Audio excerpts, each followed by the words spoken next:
Kiss 92.5 studios in Toronto, Canada. Are you ready? Ladies and gentlemen. This is Roz and Mocha. It's Roz and Mocha. What's going on? Hey, I'm Shawn Mendes. This is Selena Gomez. Drizzy Drake. Taylor Swift. Post Malone. Camila Cabello. This is Ed Sheeran. You're listening to my boys Roz and Mocha. Right here. Turn up. My boys Roz and Mocha. The Roz and Mocha Show. I can feel Between Roz and Mocha, who is your favorite? Roz. Mocha. I just Mocha. You guys are so funny, man. $20,000. Are you seeing that? Are you seeing that? This is the Roz and Mocha Show podcast. So we're going into what, like week 12 of working from home, stay at home, lockdown, all because of COVID. And throughout this entire thing, you know, the standard message of wash your hands, don't touch your face, check in on each other, take care of yourselves, take care of each other, right? Especially older people. You want to make sure you look out for them because as we've seen, when COVID hits an old person, it's not good. It could literally kill them. Yeah. And it has. There's a guy in Ireland who's been checking in on somebody. And he claims to talk to this person, this thing, every single day. This thing? What does that mean? This guy says he communicates with leprechauns. They're still drinking in Ireland, huh? Leprechauns are spirits. I visit them under the mountain each day to check them out. I've been up there every day. I haven't broken the restrictions. I communicate them through an out-of-body experience. I don't want to go deeply into that, but it's an out-of-body experience. Everyone knows what I mean, and I can transfer my spirit up there. Does your wife believe in leprechauns? No. So he communicates with leprechauns. No.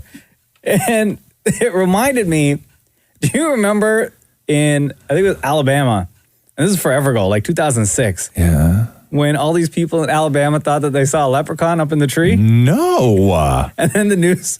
The news went out? Simpler times, huh? They did like a big news report on it. Simpler times. And then they went out and they interviewed the guy. Yeah. And he had like a big crowd of people behind him. Well, just in time for St. Patrick's Day, crowds are coming by the dozens to get an up-close view at what some say is a piece of Irish folklore. Some people in the Crichton area of Mobile say a leprechaun is taking up residence in their neighborhood. A leprechaun. NBC 15's Brian Johnson has more. Curiosity leads to large crowds in Mobile's Crichton community. Many of you bring binoculars, camcorders, even camera phones to take pictures. To me, it look like a leprechaun to me. All I gotta do is look up in the tree. Who else in the leprechaun say yeah?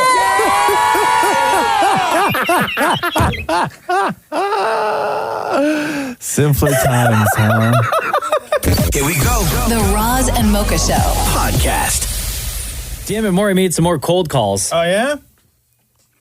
Just random phone numbers right across the country.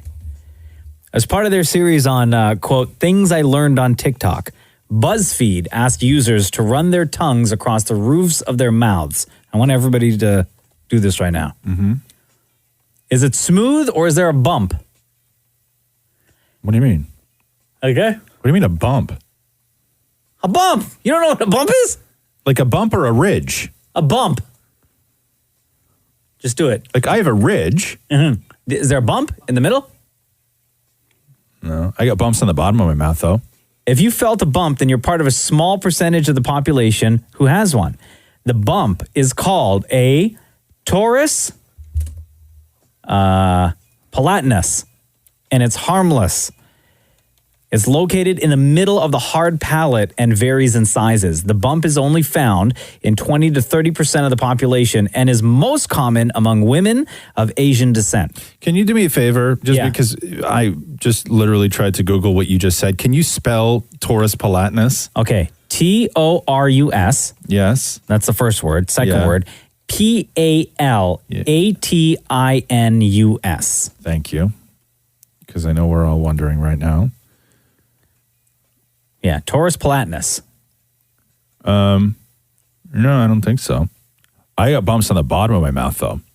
The bottom? Yeah, big ones. What do you mean? Where? Like below your tongue? I used to think that it was teeth coming through the bottom of my mouth. On your gums? But apparently they're normal. No, on the bottom of my mouth. Where? Show me. I'll show you. Come here. Well, not too close. Just like from there. I don't know. Let me use my flashlight. Okay, ready? I'm going to show you the bottom of my mouth. Yeah. And then you look at the bumps. Okay? Yeah. Because I showed them, they've been there my whole life, and I showed them to Catherine, and she lost her mind. Ready? Okay, yeah.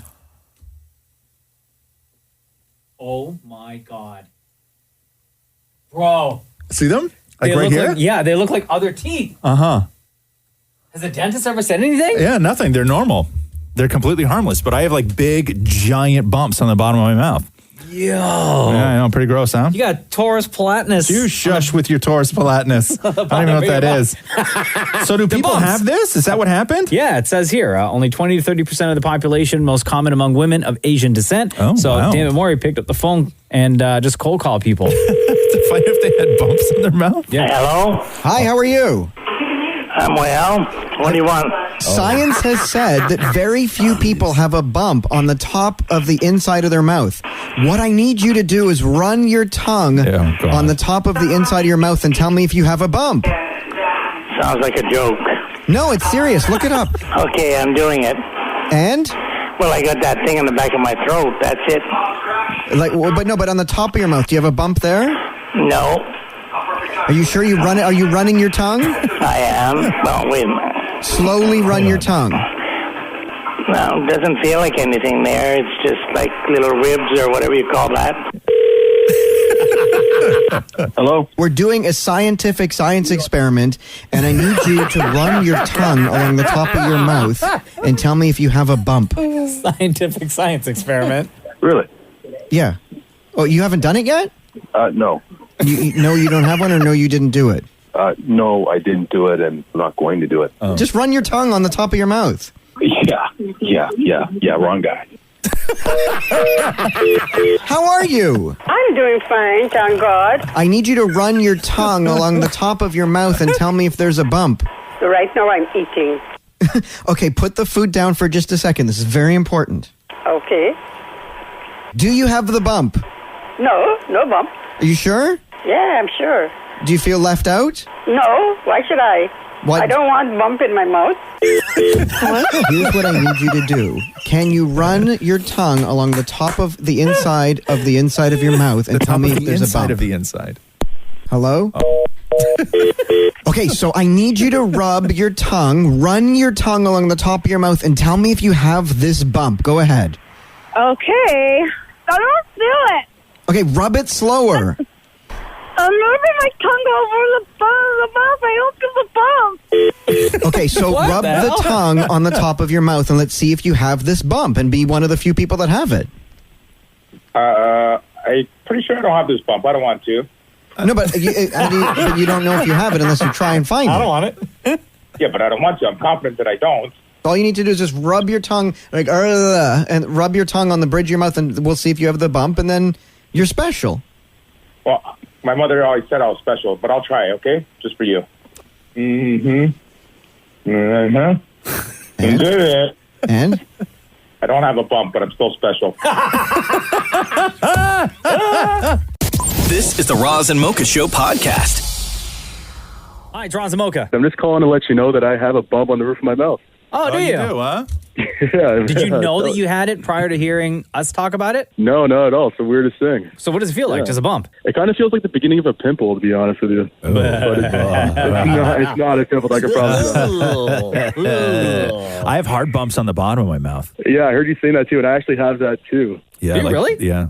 Yeah, like these little tiny bumps on the bottom, like right underneath the teeth. Bro, mine are the size of teeth. Oh, really? Yeah, it looks like I have teeth growing out of the bottom of my mouth. Like underneath You're my tongue. underselling it, Roz. Like, those bumps in your mouth look like extra teeth below where teeth are. Yeah. He just finished saying they look like extra teeth. I don't understand. Like, when we're having conversations, do you just not listen? No. No, I have to say it myself. Yeah. Oh. Yeah. But yeah, no, my mouth is like, I never thought those things were unusual until one day Catherine was looking at my mouth and gasped. And I was like, sexy, right? And she was like, no, gross. When she kisses you, does her tongue touch those? Well, she doesn't generally like slide her tongue into my mouth under my tongue to go looking around. Like, hey, what's going on in here? Do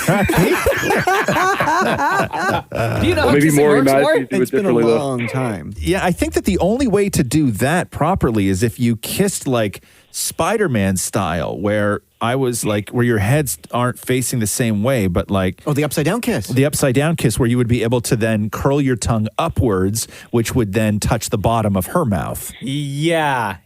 I think that would be the only way to do that. You ever kissed somebody like that before? Upside down? Yeah. No? I've asked, man. You don't do it's it. weird. It's weird. Just because if Catherine sits in a chair, I can walk up behind her, bend over her, and then I'm upside down, hanging in front of her head. Like a monster. Shut up. Like the insidious monster or something. I'm not like a monster. Like a loving life partner, I was going to say. But then your nose is in her throat. Shut up. Just stop it. What's your name on the phone? Oh, it's Andrew. Andrew, thanks so much, bro. Oh, you guys are my favorite, man. I've been listening for the past 10 years. I'm a bit of a fan of you guys. So it's great wow, talking to you. that's so nice. Between Roz and Mocha, who's your favorite? Oh, obviously Roz. Oh, wow. I like that. Bumps and all, huh? Yeah, man. Both brothers got to stay together, right? You got it. This is the Roz and Mocha Show podcast. Question for you. Yes. If I asked you what the happiest song of all time was. Oh, wow. What would you say? I don't know, like Happy by Pharrell? Good choice. So I was the obvious one. I saw this article trending all last week, and then ET Canada did a story on it, and then I'm just like, God, we should do this on the show. And now I'm looking at the list, and I'm like, oh my God, this is going to be terrible for you. This is going to be the worst 5 minutes of your life. Yeah. Why? Because I don't think you're going to know any of these songs. Come on, man. Yeah, so they did a poll, okay? And they asked people what the happiest songs of all time were. And let me give you a couple examples of stuff that maybe you may know. Okay, give me 39. So this is the top 50, okay? So give me 39. I play this only because Climax put this in the mix all the time. Yeah, I know the Climax version. Okay. So Brown Eyed Girl. Okay, yeah, no, I know that song. Okay, you know this song. Yeah. Okay, give me 26 on the list. All right. Okay, yeah. Okay. It's from that John Travolta movie. AKA Grease. That's it. You know, never seen the full movie? No, that doesn't surprise me at all. Bits and pieces. Yeah, sure. There's like a flying car in it or something. Wow. Okay, 25 on the list.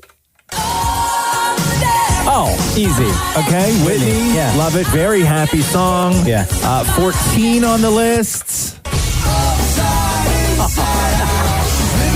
Yeah, you can't hit on this song. Okay. What up, Ricky Martin? Okay, there we go. Okay, so this is, I'm trying to work this into like a way that you can sort of participate in this. Yeah. So far, so good. Okay, so far, so good. Now let's get into the top 10 here. Okay. So hit me with number 10. I'm getting rickrolled. Okay, yeah. Well, you Okay. just wait. You're about to get rickrolled hard. I'm about to lose you in about 2 seconds. Okay, so again, this is a list of the happiest songs of all time. Okay. And I want to remind everybody that the people polled in this survey were adults between the ages of 30 and 55. Okay. Okay? Uh-huh. So a little on the older. All right. Okay, so number 9. You ever heard this song? Maybe? Maybe. Okay. So that's you just can't get enough. I guess it's by happy. Depeche Mode. Okay, number 8. Okay. You know? Yes. I heard this in a commercial. What about the Intervention remix? What? Okay, never mind. We'll get to that later. Okay, number 7 on the list of the happiest songs of all time. If you be my bodyguard, I can be your All right, Never heard this before. Number Who's this? 6. Don't worry about it. It's Paul Simon. Number 6 on the happiest songs of all time. Oh, they play this at weddings. Yes, they do. You're right. Right? Yes. They play this at weddings, and also they play this at at corporate parties. Yes, you're right. Absolutely. You're so right. If you've ever been to a company party, they always play this song. On Team Bond Day. Yes. Right? It's always Come On Eileen. Okay, number 5. Okay, yes. Okay, Bon Jovi. Yes. Living on a Prayer. Number 4 on the list of the happiest songs I think of I all learned time. about this song on this show. Yeah, actually, you probably. did. You did. Okay. Yeah. Do you know who this is?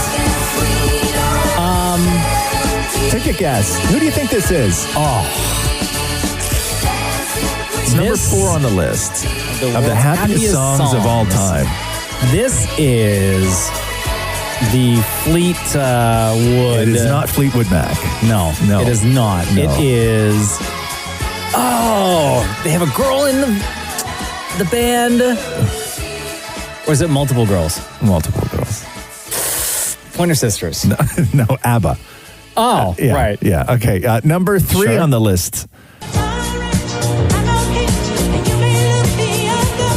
Pointer Sisters. No. This is a boy singing. This is a guy? It's like 3 guys. No, it's not. Yeah, it is. I heard this song in the movie Airplane. Yes, probably, yes. Right? Yeah, but it's not ladies. It's boys. Like kids? No. Oh. Grown men. No, it's not. Yeah, it is. Now you're Rickrolling me. No, I'm not. Is this Rick Astley? Rickrolling you. No, it's not Rick Astley. Oh. No, it's the Bee Gees. Okay. Remember them? No. Okay, number 2 on the list.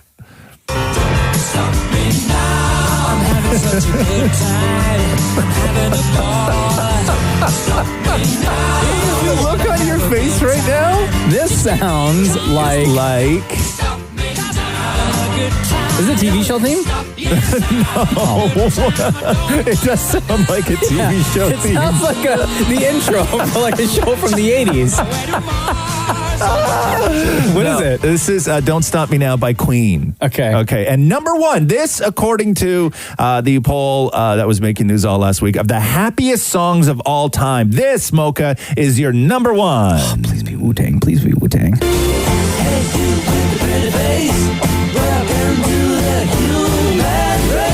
Okay, what the hell is this?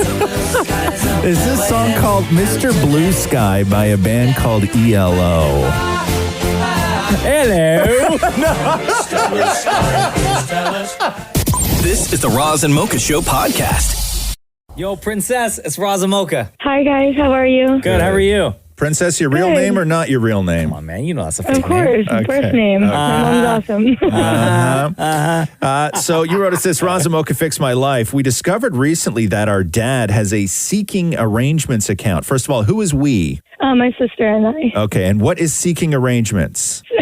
So basically, it's like a dating site, but it's like an arrangement for like sugar daddies and sugar babies. Okay, so we recently discovered that our dad has a Seeking Arrangements account, and the main issue is that we don't think it's really him. He has a new girlfriend with kids, and they bought a house together, and he is really happy. Based on his history of dating women our age, we can't tell if it's really him or if it's someone catfishing him.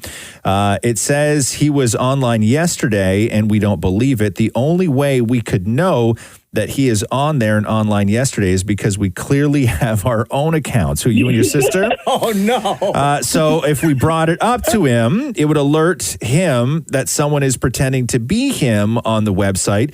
Then we are putting ourselves as having sugar baby accounts out there. No. On the other hand, he is an adult and we just leave it alone. So, okay, so you and your...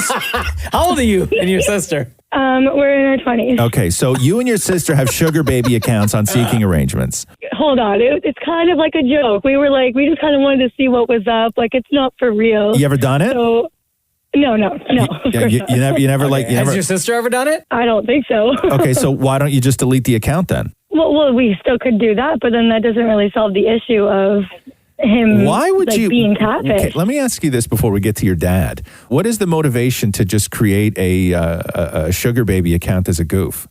Well, I guess like we're not catfishing, but like we're bored. I don't know. See what's up. Like, I think that you're waiting for the right person to reach out. That's why you're hanging on to these accounts. Yeah, I'm busted. I don't know. Yeah, exactly. Okay, so you just you're not active in the sense that you're not currently hooking up with people and then they give you money, but you are active in the sense that if the right opportunity presented itself, you would be open to it. Sure. Okay. I mean, okay, that's fine. That's fine. It's your business. It's your life. You do whatever you want to do. Is there a chance, Princess, that the account that you think belongs to your dad actually does belong to your dad? Yeah, and that's the problem because, like, he's an adult and we don't want to meddle in his super private life. But the other hand of that is that if it's not him and someone else gets a hold of that and someone else discovers that fake him is on there and it's not him, then that could destroy his new happy life. And that's kind of what we're torn between because I don't think, like, he's a smart man. I really don't think he would have his real name, his real face, his real city, his real everything on this account like that. You know, you change one of those things up. You don't need to have that much information out there. Were you sitting there scrolling for a sugar daddy and you came across your own father's profile? Yeah. That's so weird. Okay, there's a lot that we don't know. And when I say we, I mean Mocha and myself and you and your sister, right? And that is, we don't know what the arrangement is between your dad and his new wife, girlfriend, whatever she may be. You don't know if this is in fact how they met. You don't know if she's okay with this. You don't know if they have an open relationship. You don't know a lot of things. And then so to start meddling, no parent wants to get busted cheating by their kid, right? That's just about the worst way that it can happen. Hang on a second. Is your dad's girlfriend the same age as you and your sister, or like in and around? Well, that's the thing. This is the first time she's actually like almost his age. Okay, so but before that, your father had a history of dating what, younger women? Yeah. That he presumably met on a site like this. Possibly. Okay. Oh, maybe the account does belong to him. Okay, so maybe the account does belong to him, but you don't know the situations, and I'm not one for meddling, and because this is his girlfriend and not your mom, do you want to get involved in that and break them up? And maybe he's happy and everybody's happy, and who knows, right? That's a really good point because it's not my mom. Then it's kind of a totally separate situation. I say leave it alone, to be honest with you. Yeah. Mind your own beeswax. Yeah, I don't know. I don't know how you bust your dad for having a sugar daddy account when on the same app you have a sugar baby account. You know what it is? I know exactly what it is, Princess. Exactly, you're right. She does not want her dad to be on that site and then find pictures of his daughters on there. That's what I think the real concern is. Your dad's ruining your game. Yeah, you're not concerned for the fact that your dad may have an account. You're concerned that you may get caught being on this site as a potential sugar baby. No way. I already deleted it. I deleted mine and everything. How do we, it's really interesting. Like, what are the odds that a dad who is a sugar daddy raised two daughters who are sugar babies and you all wound up on the same app? What a wild world, huh? Crazy. Well, what a wild world. It makes the perfect sense. Like, doesn't it? So you and your sister are sort of tourists in the world of sugar babying, and again, do your thing. Who cares? I don't. have whatever. No problem with that. What somebody else does with their money is none of my business. What you do with your money is none of my business either. So you guys are all in this sort of world of sugar babying, and the potential is there for your father to ruin whatever future game you may have, whatever future sort of endeavors you may have. Now, how do you feel about your dad? If this is in fact him, sort of dating in this way younger women who are your age, like, are you okay with that on principle, or are you a participant but you're against it when it comes to your dad? Oh no, all for it. Go for it. Get what you need. Damn. Okay. All right. Okay. Everybody wins. You get yours. Everybody wins. Okay, yeah. then stop being so bloody busy. Okay. Okay. All right. Alrighty. All right. Thanks, Princess. What a world. Hey, is your sister there? She is. What's her name? What's her fake name? Baby. Baby. Oh, okay. Here we go. Of course You it is. too. All right, Princess and Baby, thank you so much for joining us on Fix My Life. Thank you. This is the Roz and Mocha Show podcast. Let me read you this. Some couples wish that they were quarantined with their work spouse. I despise that term. I think it is... What, Maurie? I would love to be quarantined with you. I'm not your work spouse, man. If you're not my work spouse, then what are you? Your coworker. Oh, I was going to say work daddy. No. Highly inappropriate. Mocha's mind just blew because he's like, oh my God, that's so right. No, even the idea, I always hate when I hear somebody refer to somebody as their work spouse. I think it is so wildly inappropriate and disrespectful. That's weird. I really do. And people just throw it around. Yeah. They really do. That's my work wife. That's my work husband. Yeah, it's super weird. And I always find it weird when your actual husband or wife is cool with it. Yeah. Well, because they have their own work spouse and stuff. I mean, I know Matthew's at home. He's been home for 9 weeks. He misses his work spouses. Work Spouses. Spouses. How many does he have? Oh, several. Oh, and I'm so glad one of the guys that was his work spouse has been moved to a different department. I'm like, oh, done with that one. Wow, listen to this. What is going on up in that department? It's an open relationship. Yeah. Damn it, Utah. Do you ever hear, like, now that Matthew's working from home and he's on all those Zoom meetings? Yeah. Is he ever on like a Zoom call with one of his work husbands? Oh, I now set my nap so that I'm up so I can eavesdrop on the entire conversation. And what do they talk about? Oh, it's so funny. They set up these work Zoom calls, but they talk about everything other than work. Huh. You know, oh, did you watch that new show on Amazon? Or, oh, this is my new tank top. Or, oh, let's see the dog. This is my new tank top. Wow, you both love the microcheat hard, huh? Oh my God. Like that relationship is held together with like a thread, right? Like just like. This is my new tank top. And what happened the other day when you saw Matthew in that new tank top? You ran, right? You turned around. You got searched because he was too hot. It was too hot for me to handle. Okay. Wow. Okay, so back to you and me, Roz. No, there is no you and me. No, I've never wanted to hear someone say that. You'll be hearing it from Matthew soon, bro.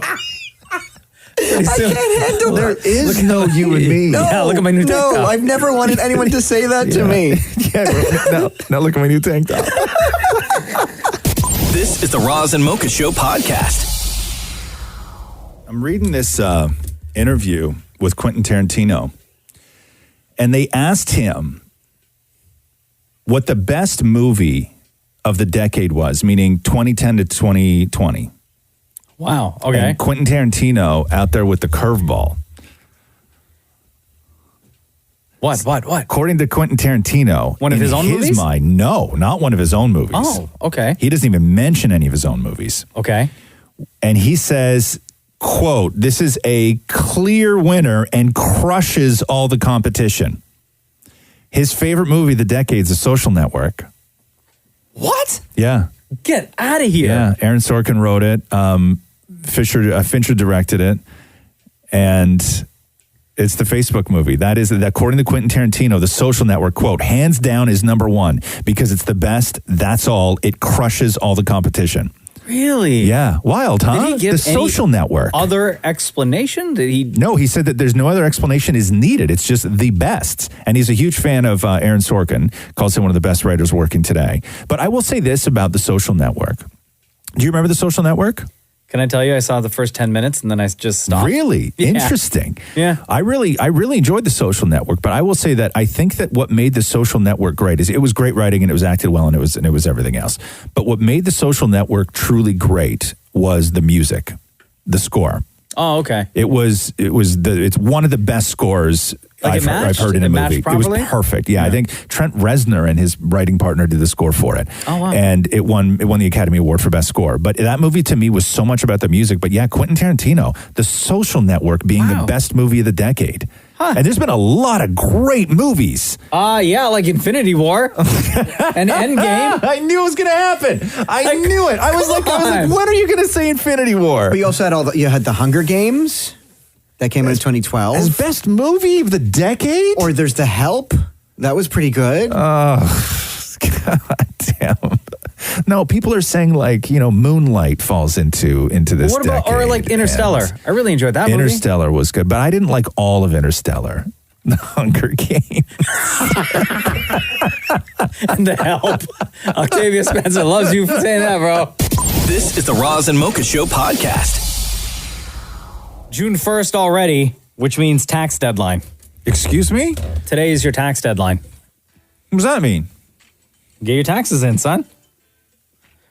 Unless you're self-employed, then you have until June 15th. Oh my God, I haven't done my taxes. You didn't? No. Well, we got the extension. I didn't do them. The deadline was like April 30th. I didn't do them. And then we got the extension to today. I know, but listen, man, ever since March happened, I haven't thought about doing taxes. It's important to note that if you don't file, you will not get penalized as long as you file before September 1st. Look at Maurie, you're the expert. Let me tell you something in detail. Section D12, okay, states clearly. Yeah, so you won't get hit with a penalty September 1st, okay? So today's the official deadline. Oh, what a disaster. But you're good if you get it in by September 1st. You will not get penalized. Oof. I don't even remember getting T4s.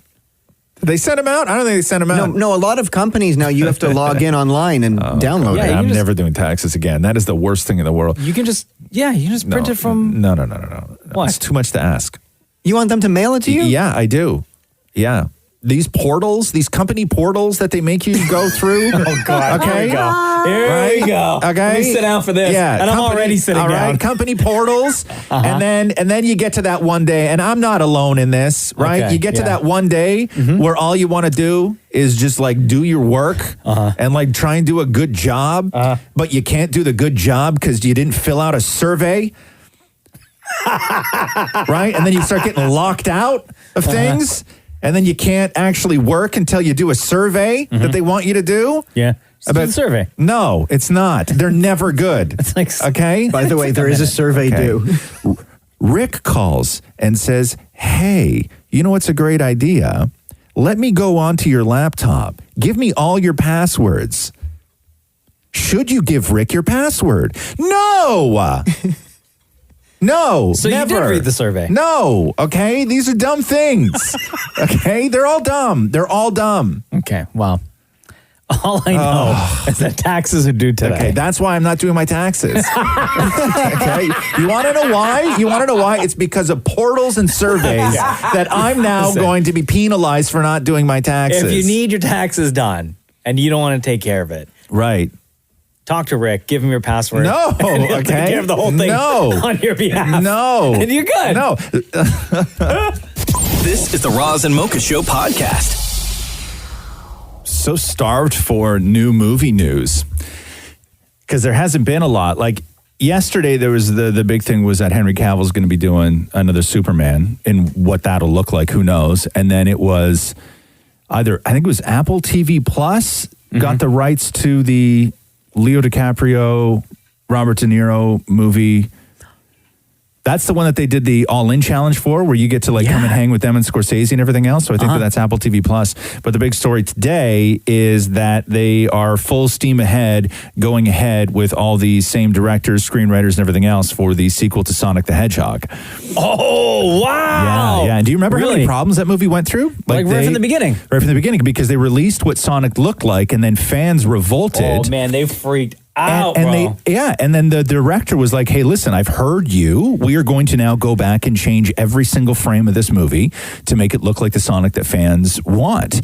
And it was the Sonic that we all know and love, right? It was so good. The movie was so good. And it made like $1 bajillion. Yeah, and so I'm hoping that Jim Carrey is back, because at the end, spoiler alert. What? Because I haven't seen it. Oh, you haven't seen it yet? No. Oh, come on. How have you not seen Sonic? Because I missed all this stuff when I was a kid, because I never played Sega. Yeah. Right? I never played Sega, and I never played Nintendo, and nothing like that. So I all the new, like all the Mario characters and all the Sonic characters, they're all new to me now. Okay, what happened? Nothing. Well, there's like my favorite villain. When we play Mario and Sonic at the Olympics on Switch, Roxy and I. Yeah. It's the greatest game ever. It's the best video game I've ever played. Okay. And I've played a lot of good video games. It's better than Metal Gear Solid. Okay. Sure. When we play that, I always play Dr. Eggman. Okay. Who's awesome. And he's got like a big giant mustache, and he wears 2 sets of goggles, which I respect. So I'm gotta be protected. Yeah. So I'm hoping that the villain in Sonic 2 is Eggman, because he's awesome. And I'm hoping that Jim Carrey's back and everybody else is back. So Sonic 2 is happening, which I could not be happier about. This is the Roz and Mocha Show podcast. Yo, Paige, welcome to the Roz and Mocha Show. How are you? Good. How are you guys? Good. How old are you? 32. Here's the note that we got from Paige. Roz. I just watched Back to the Future, the movies, for the first time over the weekend, and I love them. But I am confused about something, and I'd love to ask Mocha what he thinks. Your question, Paige, is what? There's no real explanation as to how Marty comes to be friends with Doc Brown. Right. And I'm watching the first movie, and I'm like, okay, maybe they'll... Like, they didn't explain it at the beginning, and I was like, okay, maybe they'll explain it towards the end, and they didn't. And I thought maybe they'd explain it in the second one, they didn't. And then in the third one, and they didn't. So there's just really no explanation for it. So I thought maybe I had missed something, or maybe there just is no explanation for it, or maybe there's some, like, fan theories out there. So, okay, so... And I thought, Marty in the movie is a teenager. He's like 16 years old in high school, and Doc Brown, the crazy scientist, is like in his 50s or 60s, right? Yeah. So how would these two cross paths is your question. And there actually is an answer, but it's not anywhere, as you said, in the movie. Because there was a lot of fan theory, a lot of fan speculation. Yeah, because normally that relationship, like if I was Marty's dad, I'd be questioning that relationship. And that's you know why the question keeps coming up is how is this 16-year-old child friends with a grown-ass adult hanging out in his home, driving around in cars? But that was kind of cool back in the 80s, though. Like we all, you know, it was just the wise man down the street. You just go and kick it with him and do some yard work and whatnot, right? So let me read this to you. This is from the co-writer and producer of Back to the Future, Bob Gale. Okay. For years, Marty was told that Doc Brown was dangerous, a crackpot, and a lunatic. So, being a red-blooded American teenager, at the age of 13 or 14, he decided to find out just why this guy was so dangerous. Marty snuck into Doc's lab and was fascinated by all the cool stuff that was there. When Doc found him there, he was delighted to find that Marty thought he was cool and accepted him for what he was. Both of them were the black sheep in their respective environments. Doc gave Marty a part-time job to help with experiments, tend to the lab, and tend to the dog Einstein. So that is what the co-writer and producer of Back to the Future has to say about how that relationship between Doc and Marty started. Gotcha. Yeah, I always just assumed that it was a part-time job. Like, I always assumed that they were less friends and more Marty was his sort of employee in a weird way. I didn't even think of any of that, to be honest with you. No, you never crossed your mind. At first, no. Like I was like, they're just friends. Like maybe they just met. I always thought that he was his uncle. Because that one time when he says this is my uncle Doc Brown, I thought maybe there's some truth to that. Interesting. When he said to Lorraine in 1955. Also, until you said just moments ago that he was 16, I never put the two and two together because Michael J. Fox never looked 16. No, because Michael J. Fox came from a sitcom called Family Ties, where he was always a much older soul who, carried a briefcase to high school and stuff like that, right? So you never really saw Michael J. Fox as like a young kid. Correct me if I'm wrong. The first time Marty goes to Doc's place, Marty has a key. He does, and he just walks right in. No, the key was under the mat. Sorry, the key was under the mat. So that's why I thought maybe he worked there. Because I always felt that it was just like that this was a place that Marty worked or they did stuff together. Because isn't that where Marty had his giant amplifier? Yeah. With the speaker. Right? Yeah. So his guitar and stuff was there. So but that was Doc's amplifier because he phoned and said, don't play with the amplifier. It's not working. Right. Yes. Yeah. No, so that's an interesting question, how they didn't feel the need to overly explain their relationship, which I don't think that you would be able to do today.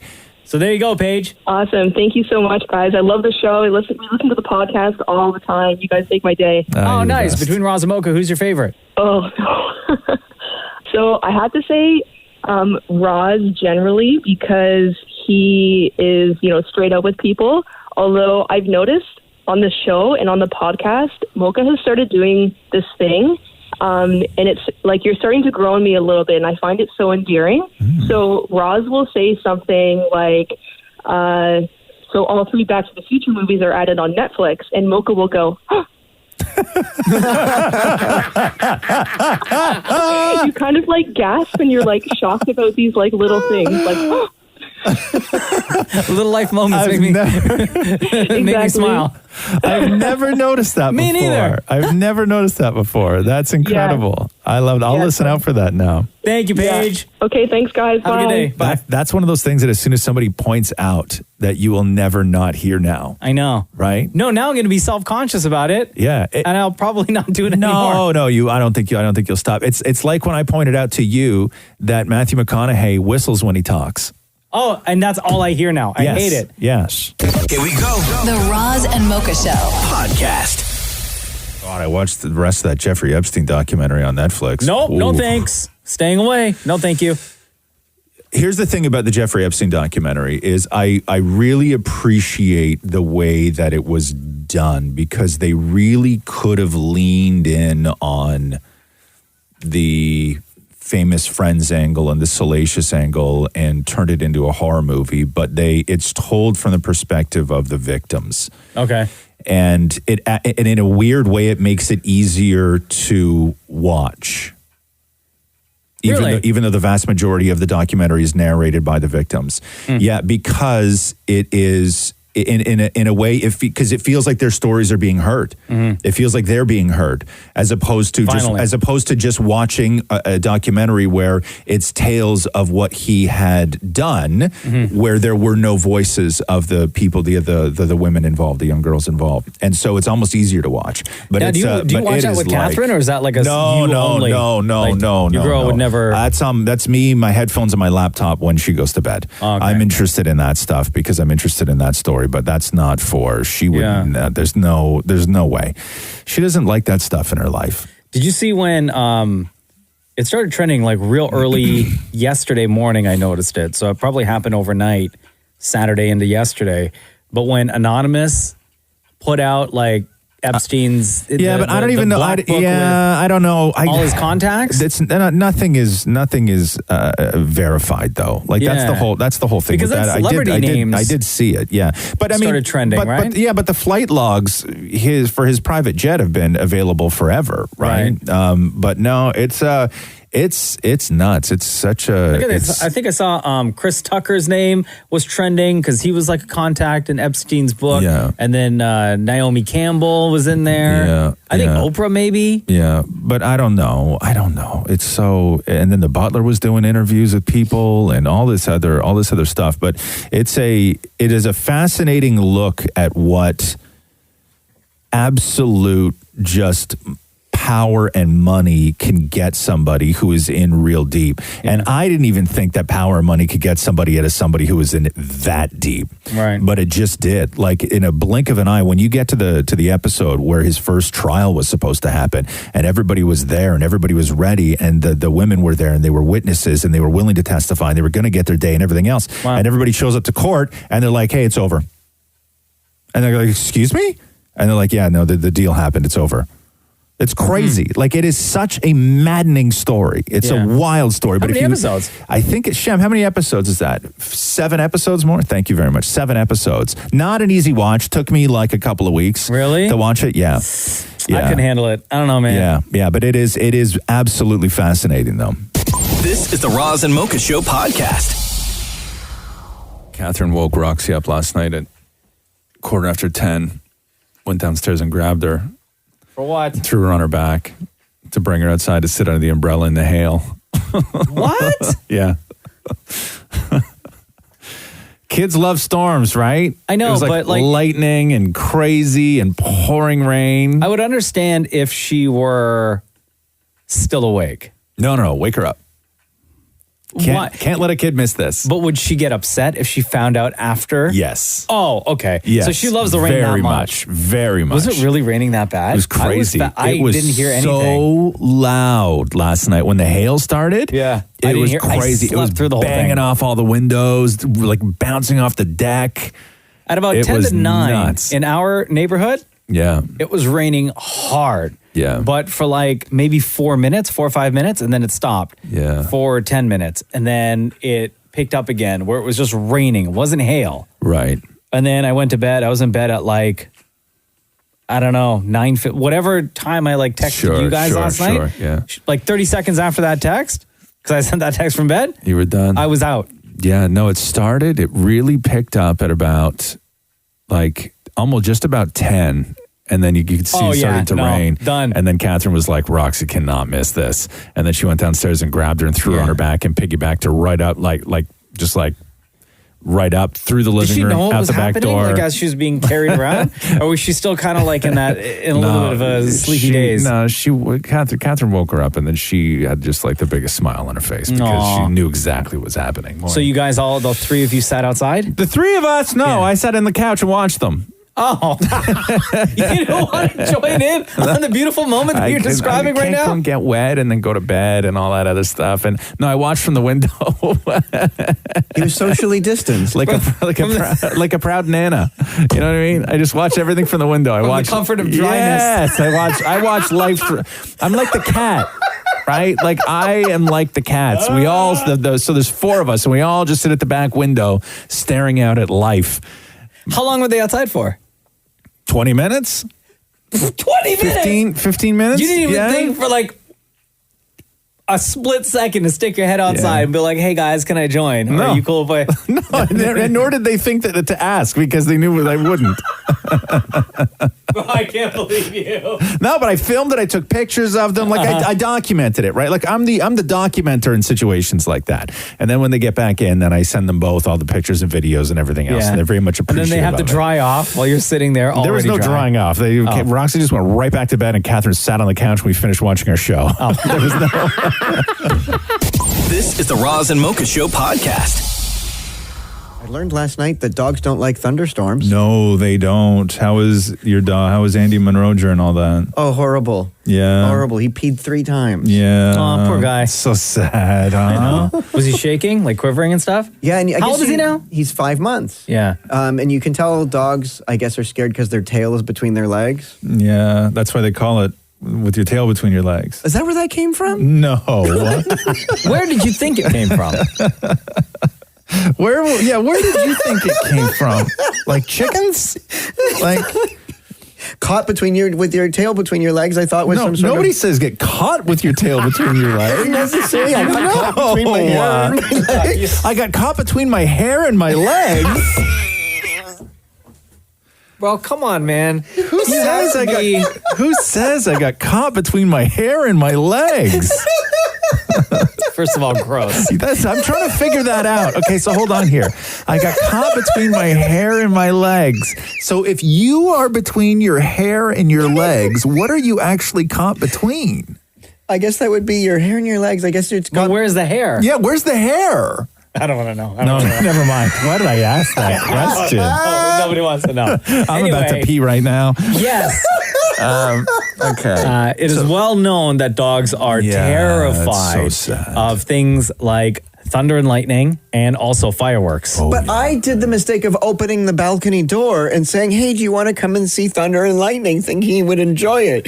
And the poor guy was like out there shivering and he went running between my legs into the living room and immediately staring at me, peeing on the floor. Oh, and then there's my husband going, what did you do? That's why he likes Matthew better. Yeah. Right? He's going to remember that. Dogs don't forget stuff like that. No, not at all. They do not forget stuff like that. You just gave that dog another reason to hate you. Yeah. Oh. This is the Roz and Mocha Show podcast. If you are one of many in the city who still use a TTC to get to where you need to go, listen to this. The fare inspectors are back. Oh, dun, dun, dun. For the month of June, fare inspectors will be present on the TTC to remind customers to pay their fare. There'll be at key service transfer points to observe and educate customers and to make sure that they are tapping that Presto card. Then in July, they'll be able to ask for proof of payment and offer up warnings if you have not paid or they find that you haven't paid. And then fines for fare evasion will pick back up mid-July and then in August. So things are getting back to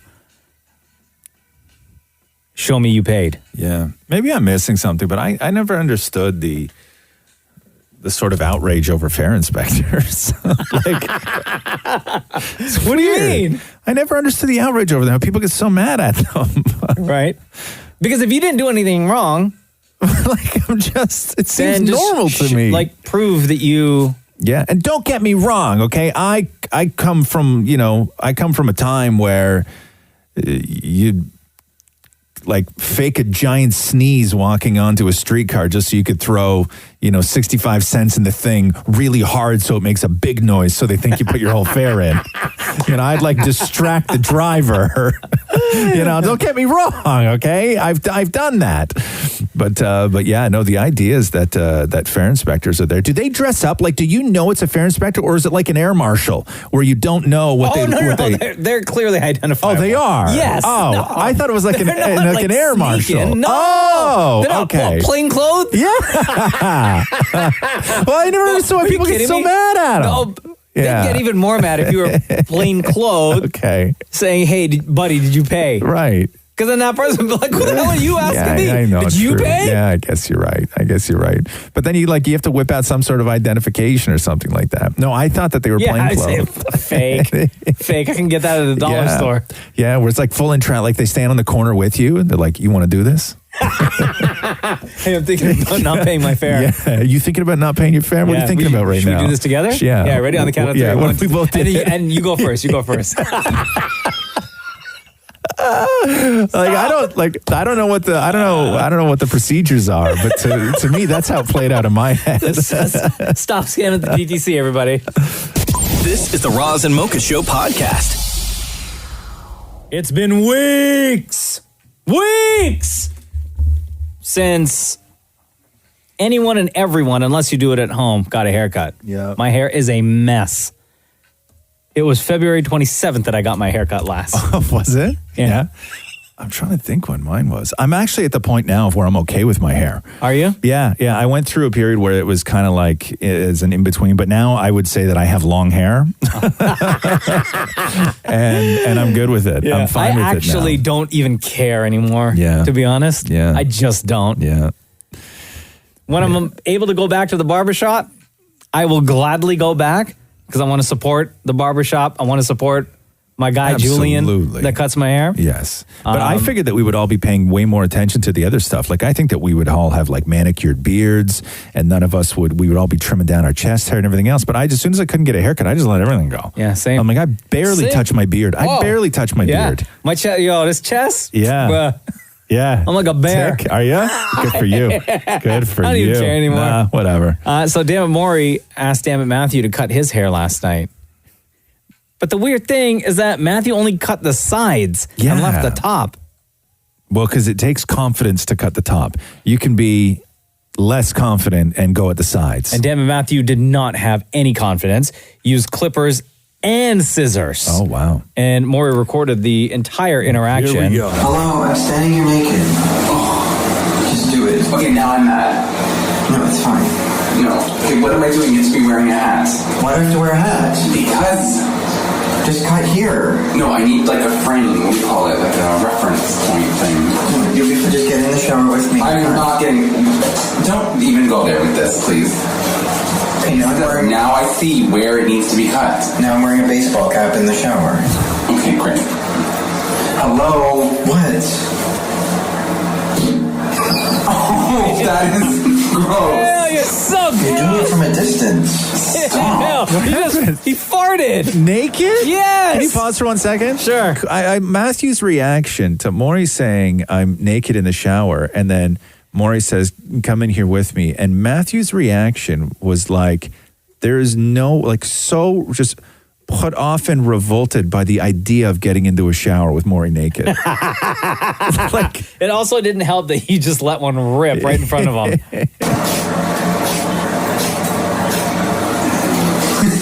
No, he's eating your hair, Maurie. Well, tell him to get out. No, The dog comes in and starts eating the hair. Can you move your head? Oh. I don't even know if I'm doing this right. Well, can you tell me what it is that you're trying to do? Take off hair. Have you ever done this before? Yes, all the time. Hello? Are you moving your head or not? No. Stand like this. Ooh, damn. There's only one way to stand. You done? Are you done? I think so. I don't really know. Like, let me see. No, you can't walk anywhere. There's hair everywhere. I have to look in the mirror. Can I look in the mirror? There's so much hair. It's really hard to do. Can you hold your ear? Why am I holding my ear? Hold the flap down. I mean, at this point, do we have to be... What? Does it have to be, like, what do you call it, symmetrical? Well, I'm not touching the top. No, I want to be able to make a man bun. Oh, as if you think. Not in this What are you, house. Roz Weston? Oh. Does he have a man bun? He does not have a man bun. I thought he has long hair. He does have long, but he's never put in a man bun. So, Dan and Maurie, please join us real quick. Wow. 'Cause I need to assess the situation. Yeah. That is your brand new haircut. Are you happy with it? So did he leave the back? He left the back. He just cut the neck hair. Yeah, and then the sides? That's Yeah, weird. Why left wouldn't he cut the top. back? What's that? Why wouldn't he cut the I told him not to because I wanted it sort of flowing. I love the feeling of the wind in my hair. Oh, like a mullet. Yeah. And I love how he brought you into this. You still look like Sean Astin from the Goonies. Like you look like you're like it's like your hair is feathered. It's like It really is. Did you shampoo it? Oh yeah, and I have this new thing I bought. It's like a bar of soap that you rub and lather into your hair. Yeah, it didn't help. This is the Roz and Mocha Show podcast. Rebecca, it's Roz and Mocha. How are you? Good. How are you guys doing? Great. So, Rebecca, you wrote us this, Roz and Mocha fixed my life. So, my husband and I bought our first home. It's a townhouse. Congratulations about that, by the way. About a year ago, and everything is great except our neighbor, which is attached on the right side. When my husband and I are watching TV, she starts banging on the wall.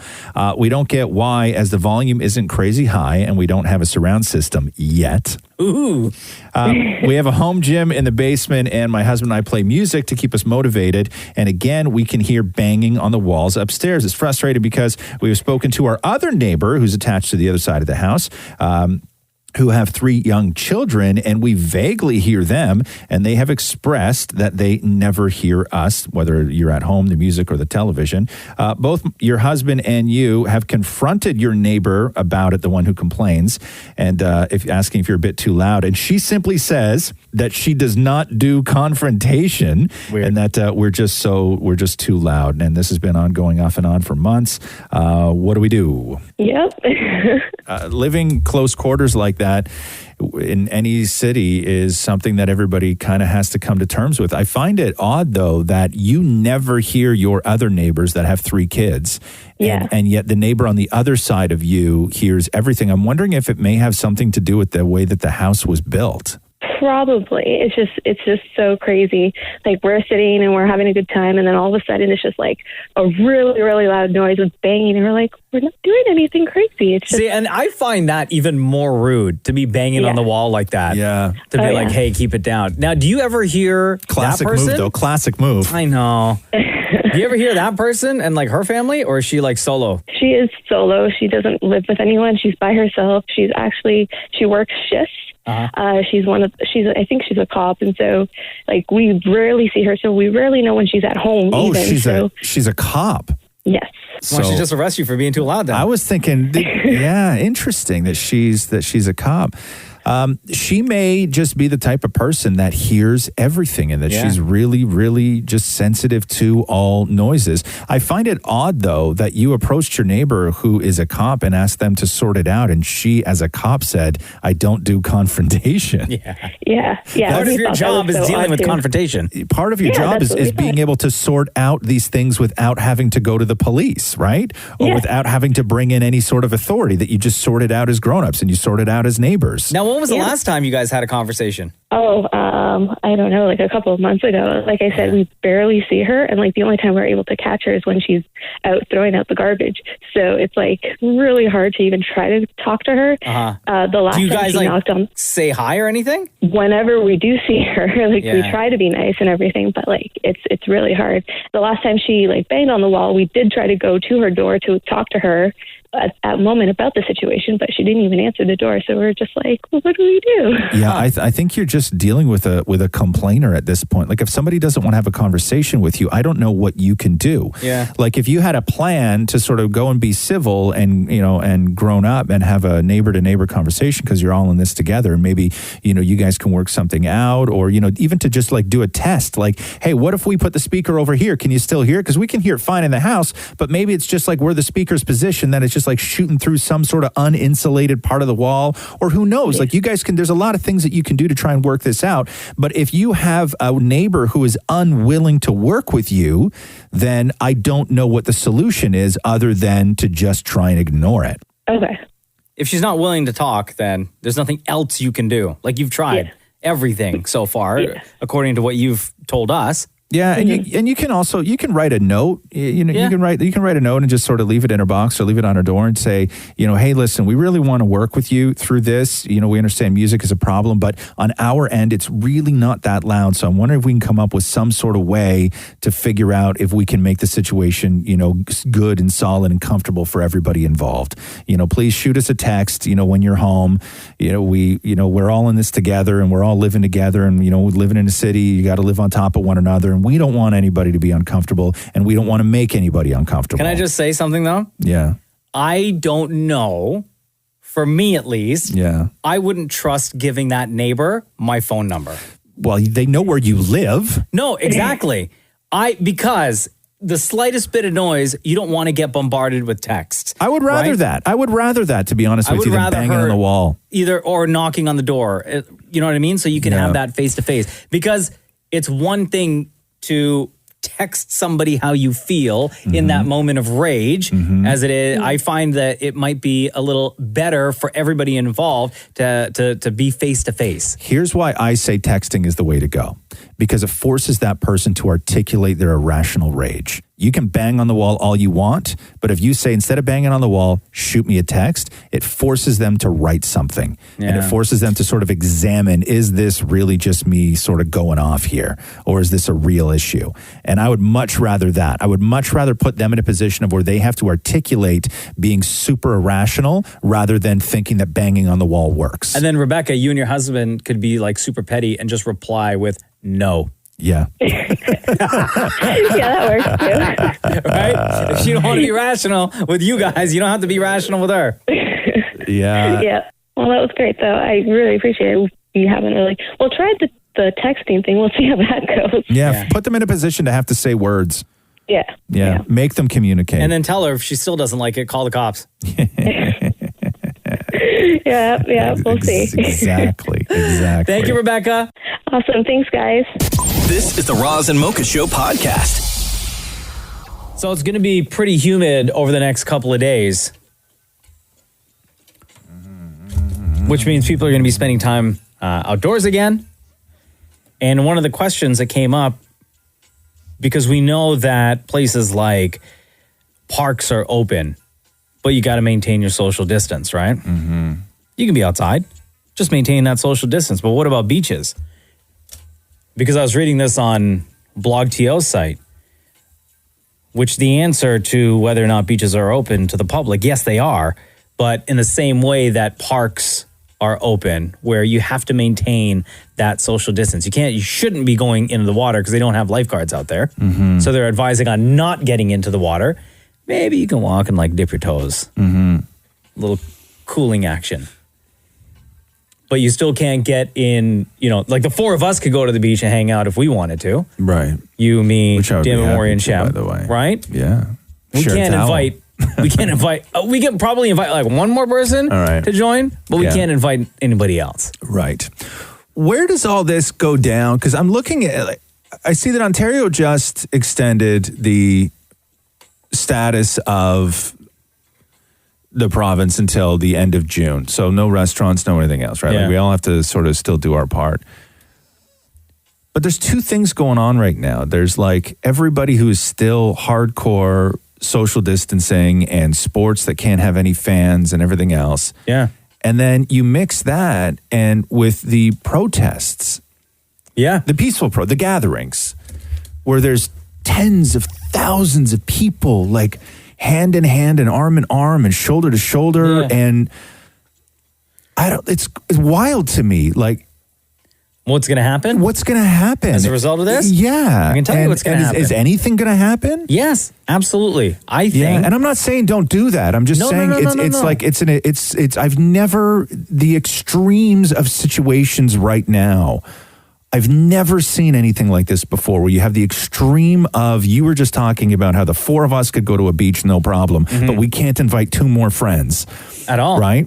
No. But then you have the need for, voices and protesting and everything else and mass gatherings, because that's the only way that those things work, where it's impossible to social distance. But I don't even think anybody cares about social distancing during those. That's the last thing on people's minds right now. It is the last thing on people's minds. The mission is something completely different. Yeah. Right? Yeah. And I don't see like Dr. Fauci on TV talking to the protesters. And I'm not saying don't do it. That's not what I'm saying.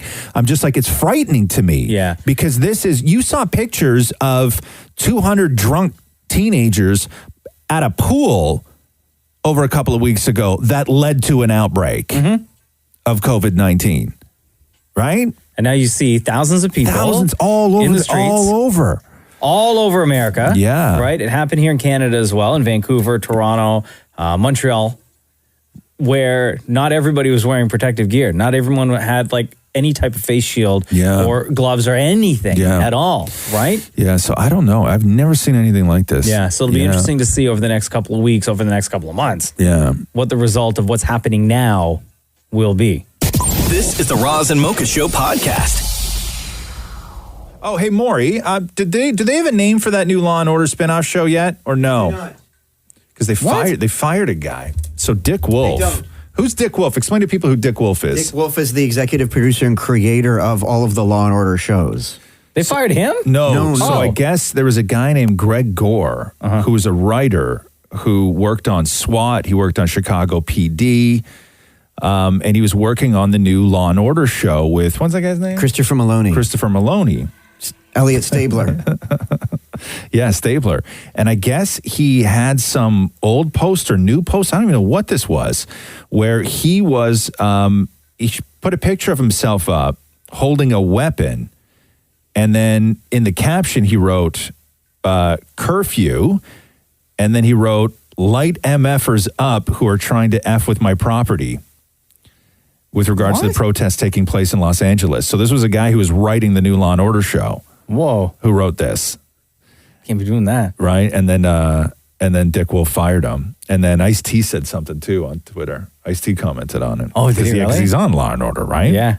So they just lost, Dick Wolf just fired his writer. But there's like zero tolerance right now, man. Yeah. And, Lee Michelle got fired from her gig as the spokesperson for that food delivery company. They fired this guy, HelloFresh. Like there's no messing around right now. Yeah. There's no man. There shouldn't be. And there shouldn't be any action. messing around right now.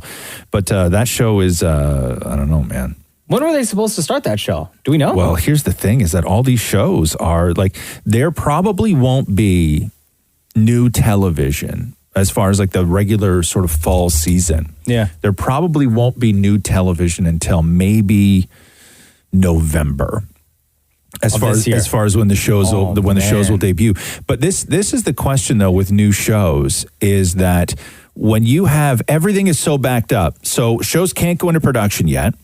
So fall premieres aren't going to happen, which affects Emmys. And then you look at the movie side, which is if theaters start opening, they're going to open at like 30 to 40% capacity. And then do you have studios who want to release movies with a potential audience of only 30 to 40%? The answer to that is no. And then what does that do for qualifying for the Golden Globes and the Academy Awards? So it's not Everything's going to get shifted. So it's not necessarily what happens with stuff from this year. It's what happens the next year. Like at what point do they say reset and now we're going to start back at normal? Because if they push everything, there's a chance that maybe maybe 2021 Academy Awards won't happen until May or June to get the amount of movies in that were released. And then what happens to the year after that? Does that also become May and June? Or do they then pick a day where they're like, everything now is reset and we're going to go back to our actual dates? Because it's hard to go back to the normal schedule once everything is pushed. I think that they're going to bypass 2021 completely with all the awards.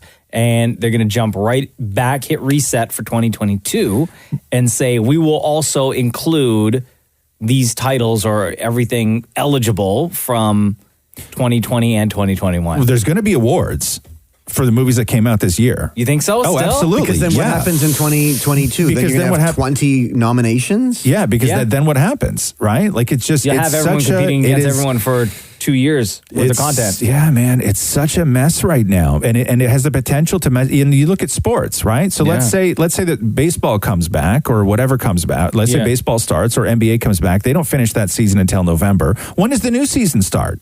I think the proposed date was like Christmas. Okay, but when So does you it get, end? like- But do you get a full season, or is the following season then a short season?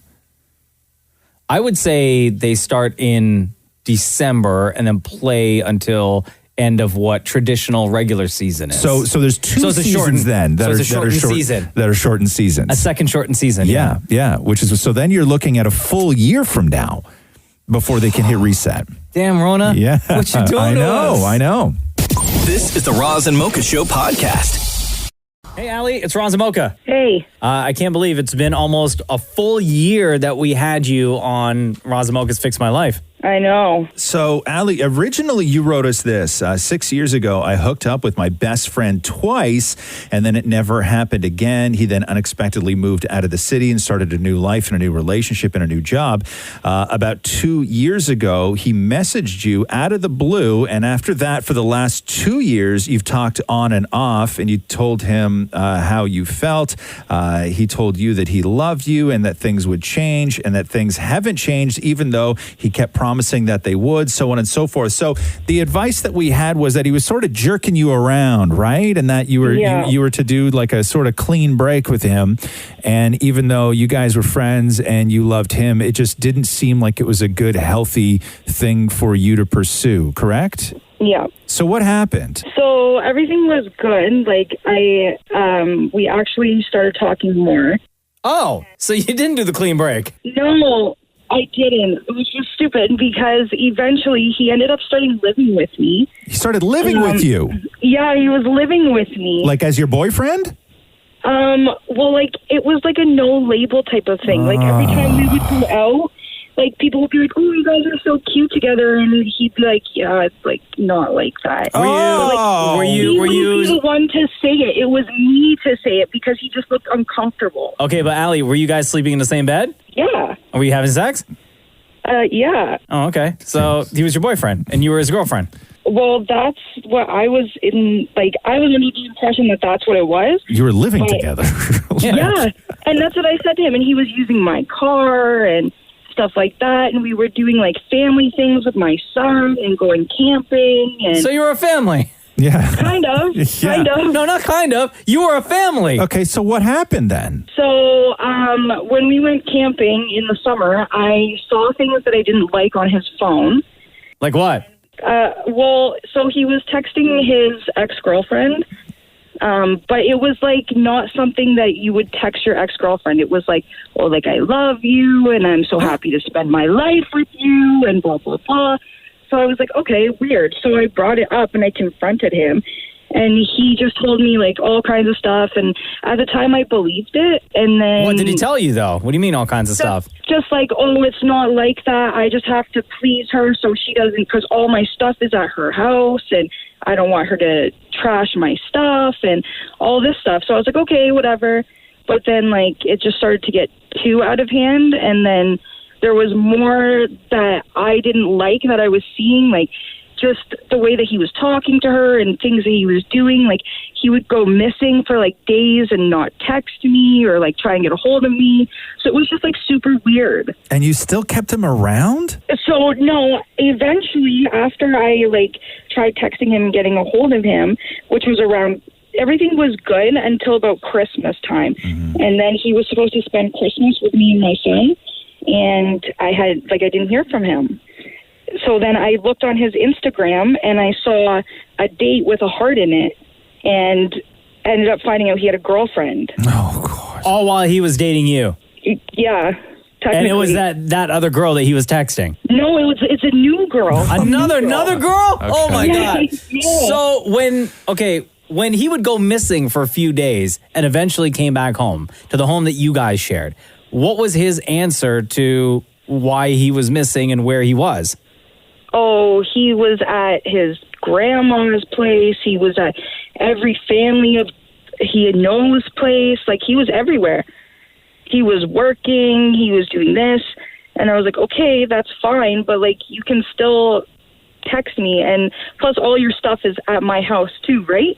So it was kind of, like, weird. But also then I found out that he was, like, doing drugs too. So Oh, my God. What kind of drugs was he doing? He was doing, like, pills, like perks, I think. Yeah. Is he still doing those? I'm not sure. Okay, then the answer is yes. So at what point, Allie, did you just like officially end it with him? After when I saw his Instagram bio, and I confronted him, I ended up dropping all his stuff off at his front door, and I said bye. Okay, so the advice now, instead of us giving you advice, we need you to give others advice. So if there's any other person in a situation like this where you're in a toxic relationship, where you're being used, there's no definitive line as to where casual ends and formal begins, and somebody's possibly screwing around on you and they're lying to you and they're disappearing, but yet you keep coming back and you keep hoping for the best and you keep trying. Tell people right now what headspace they need to be into to finally end it. Honestly, you just need to know your worth. Because at one point, it was like I just felt like I was settling, honestly, because I had so much with him, and our relationship was so good over the years and everything.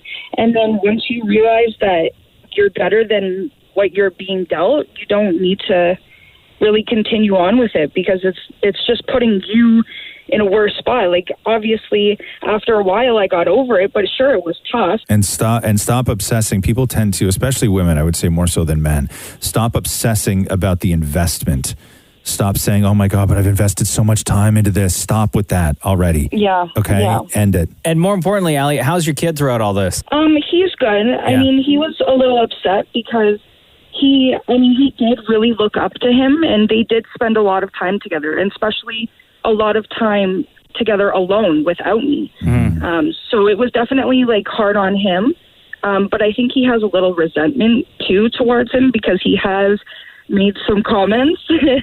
But, he's doing well throughout it all. I mean, I think he was just upset more when he saw me upset. Yeah. But he's pretty much gotten over it, too. I think deep down it still will bother him a little bit, because I'm sure he feels a little bit abandoned by him. Yeah. But other than that, he's great. Well, thanks for checking back in, Allie. We appreciate it. Thanks, no problem. Take care. This is the Roz and Mocha Show podcast. Roz, Yeah. I got a bone to pick with you. What'd I do? Your road in Acton is a mess. What do you mean? Why are you not taking care of it? Why are you not cutting the grass and picking up the garbage? Hold on, stop. Okay, what's your name? My name's Steve. Steve, are you from Acton? I am. Okay. For anybody who doesn't know, where Steve lives in Acton is the same place Roz was born and raised. No, I was raised. Sorry, raised. You were born in Montreal. Yeah, I was raised in Acton. Raised in Acton. And because I'm the most famous person ever come out of that town, they honored me years ago with a street sign, but it's not like a street. It was the alley that ran behind the beer store and the Tim Hortons, correct? Right? And and there was a big unveiling. But you're saying what, my alley's a mess? They threw a parade and everything. Yeah. The grass is knee high. There's garbage. Like, it's a mess, Roz. Come on. Whose job is it to take care of that? It's your road, man. It's not mine. It's got your name on it. And when my mom always said, if your name's on it, it's yours. Okay, hold on here. Wait a minute. But, like, let's say, for example, Commander Hadfield, the astronaut, he's got a street named after him. I don't think he's out there on that street in Milton, Ontario, cleaning it up and cutting the grass. Mike Myers, a.k.a. Austin Powers, has his own street name in Scarborough. Yeah. He is, but Hadfield has been out there participating in roadside cleanup. Oh, stop it. That I didn't know. Okay, there's a Martin Luther King Boulevard in every city in America, and his grandchildren aren't out there having to maintain it. People maintain it because they take pride. That's why. It's Acton. We are the best little town in Ontario. We are the most dedicated, most Canadian pride town. Then mow my lawn, man. So cut your grass, man. You come down and do it, and I will personally come over there and help you.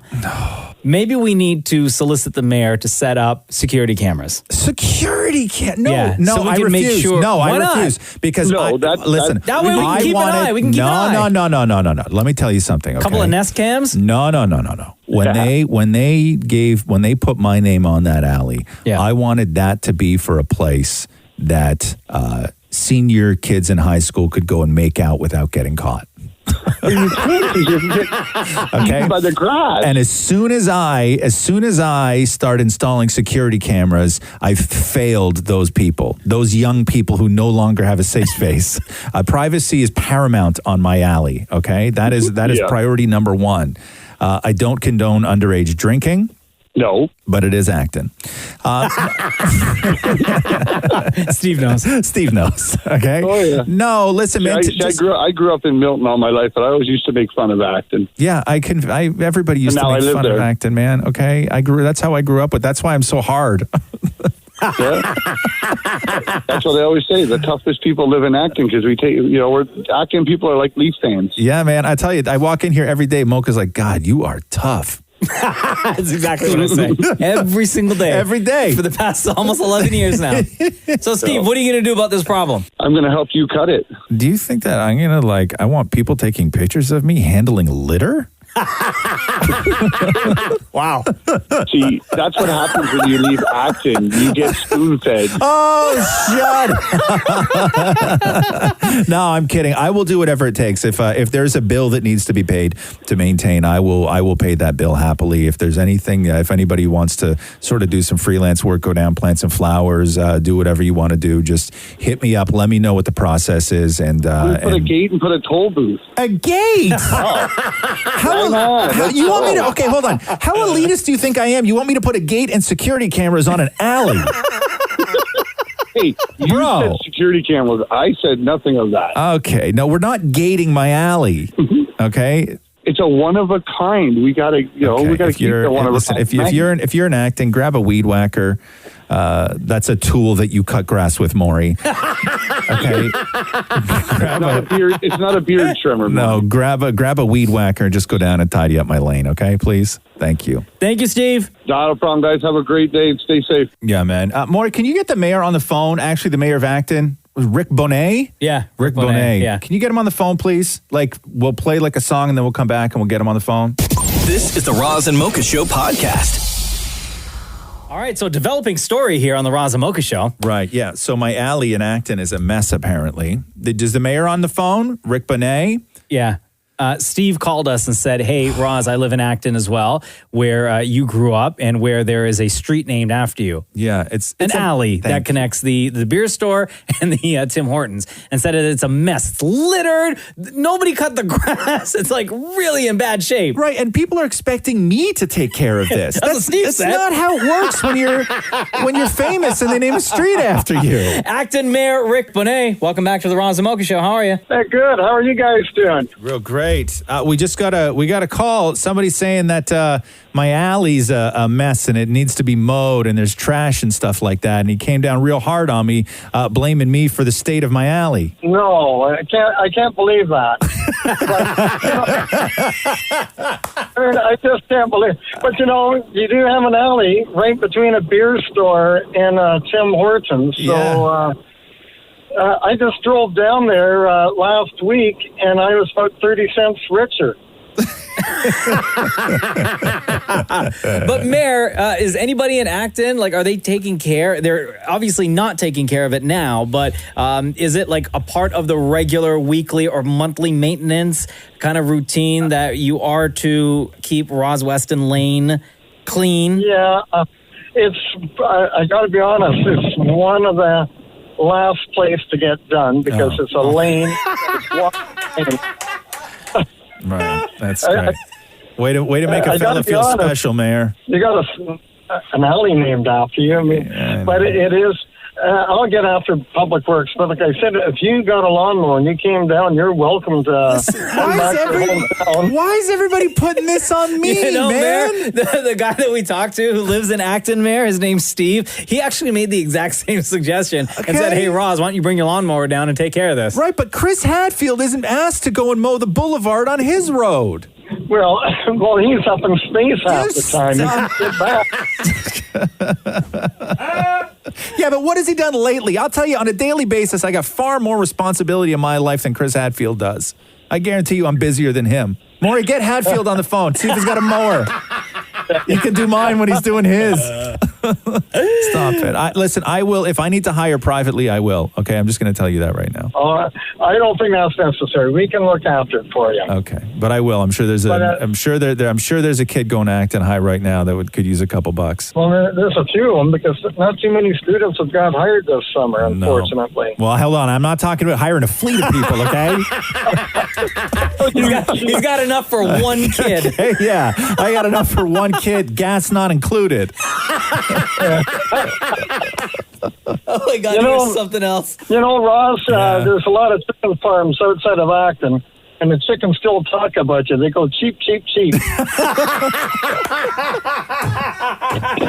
Wow. Rick Bonnette, Mayor of Acton, thanks very much for joining us on the Roz and Mocha Show. You guys have a great day. This is the Roz and Mocha Show podcast. Time to check in once again with Mayor John Tory on the Roz and Mocha Show. How you doing, Mayor? I'm good. That's not the dream daddy speaking, though, is it? Stop it. Dude. Wow, I Mayor. need this today, man. It was a cold weekend. I'm just like...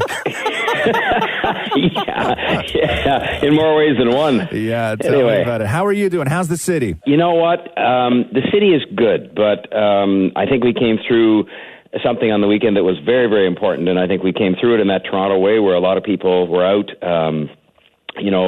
demonstrating some of their hurt and some of their emotional fatigue with some issues that we face here. We can't look totally smugly at the U.S. and just say, well, it all just happens there. Stuff happens there that's just horrifying and beyond, what we can comprehend. But we had a big peaceful protest here, which I think is something that is a good thing because it was peaceful. So I think the city is feeling better about itself in the health way, slowly but surely. But on the other side, there are some real concerns out there that, that we're seeing. People are saying, keep addressing them, and that's what we're really trying to do. But so I would just say the city's fine, but there's always something that's going on that requires our, increased attention, and that would be one here. People want to know that they're heard. Yeah, and I think that they are. I mean, there's no question in my mind. When you saw the police chief, you saw me, you saw other people in the community sort of saying that the message of people being hurt and being emotionally fatigued and being impatient with the pace at which we're dealing with even some of these racism issues here in Canada. Because, there's always this assumption that somehow in Canada we've got this all right, and we have it better. We do it better. I mean, our policing, I think, is done in a more sensitive way, and they have a tough job to do, and we've tried to really provide them with a lot of extra training to be sensitive to issues like race and mental health. But we still have some distance to go on that, or even just on how, I'll tell you a story. I mean, the police chief has told me, and our police chief, as you know, Mark Saunders, is a black Canadian, and he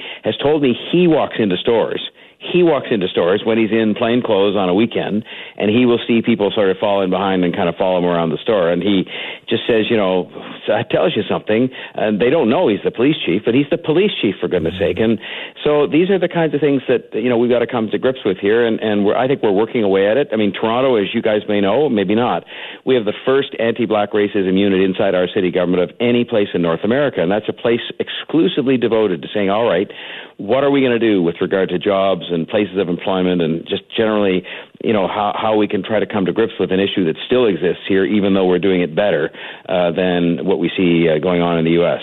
So, that's all we can do is do better and try our best. And I think the message that came from the protest is, keep at it and do even better. And, we don't have this issue behind us by any means. And I certainly concur in that. The raising of the pride flag is usually the beginning of what then ends with one hell of a party. And that doesn't happen this month. So what's going on today with the raising of the pride flag? Because obviously people can't come down and show up. So what's the plan? Well, I will be going out with Councillor Kristen Wong-Tam and 2 people from Pride, so that keeps it within the 5-person limit that's on in terms of gatherings. And while I can sound discouraged about that because it's like 4 people standing by ourselves on the podium at City Hall, while normally there's hundreds of people there, and it is the beginning of a big celebration. I'll mark it that way anyway and say, well, look, it is the beginning of a big celebration. It's going to be a lot different. Even the flag raising itself will be carried sort of online as opposed to it being a big in-person event on a nice day.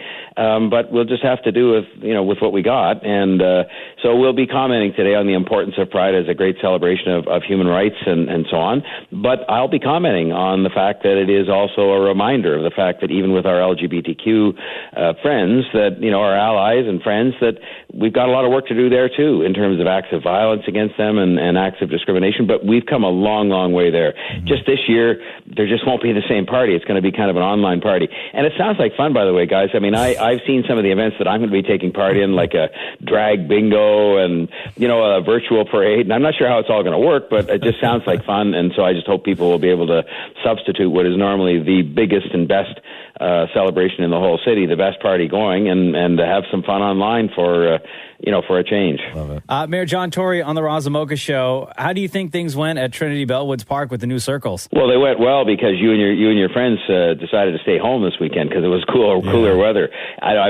Look, it went better. I think the weather helped a lot. I think the message kind of helped a lot, and the circles probably helped a bit.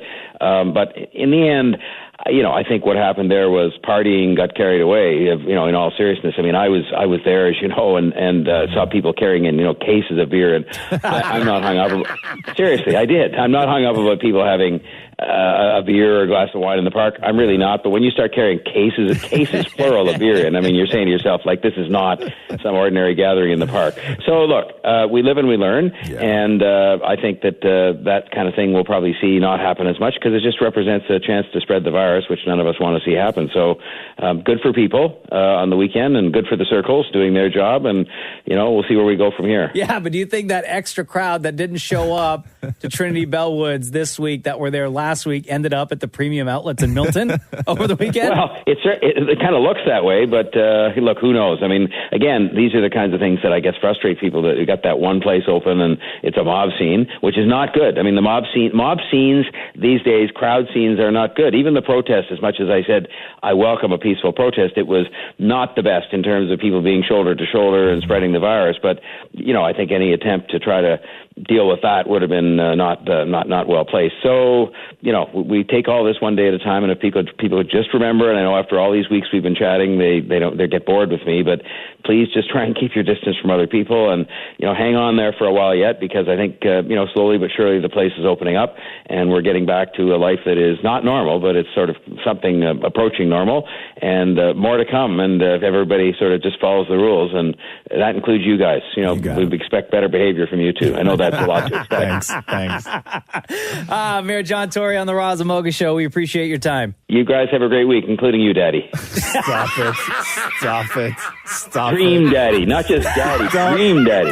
Don't hit me with that today, man. Dream Daddy. Oh my God. Look, I tell you, I certainly dream about it. I can tell you that. I woke up this morning thinking, oh my God, what was that dream all about? Holy mackerel. Bye, guys. Mayor John Tory, thanks so much.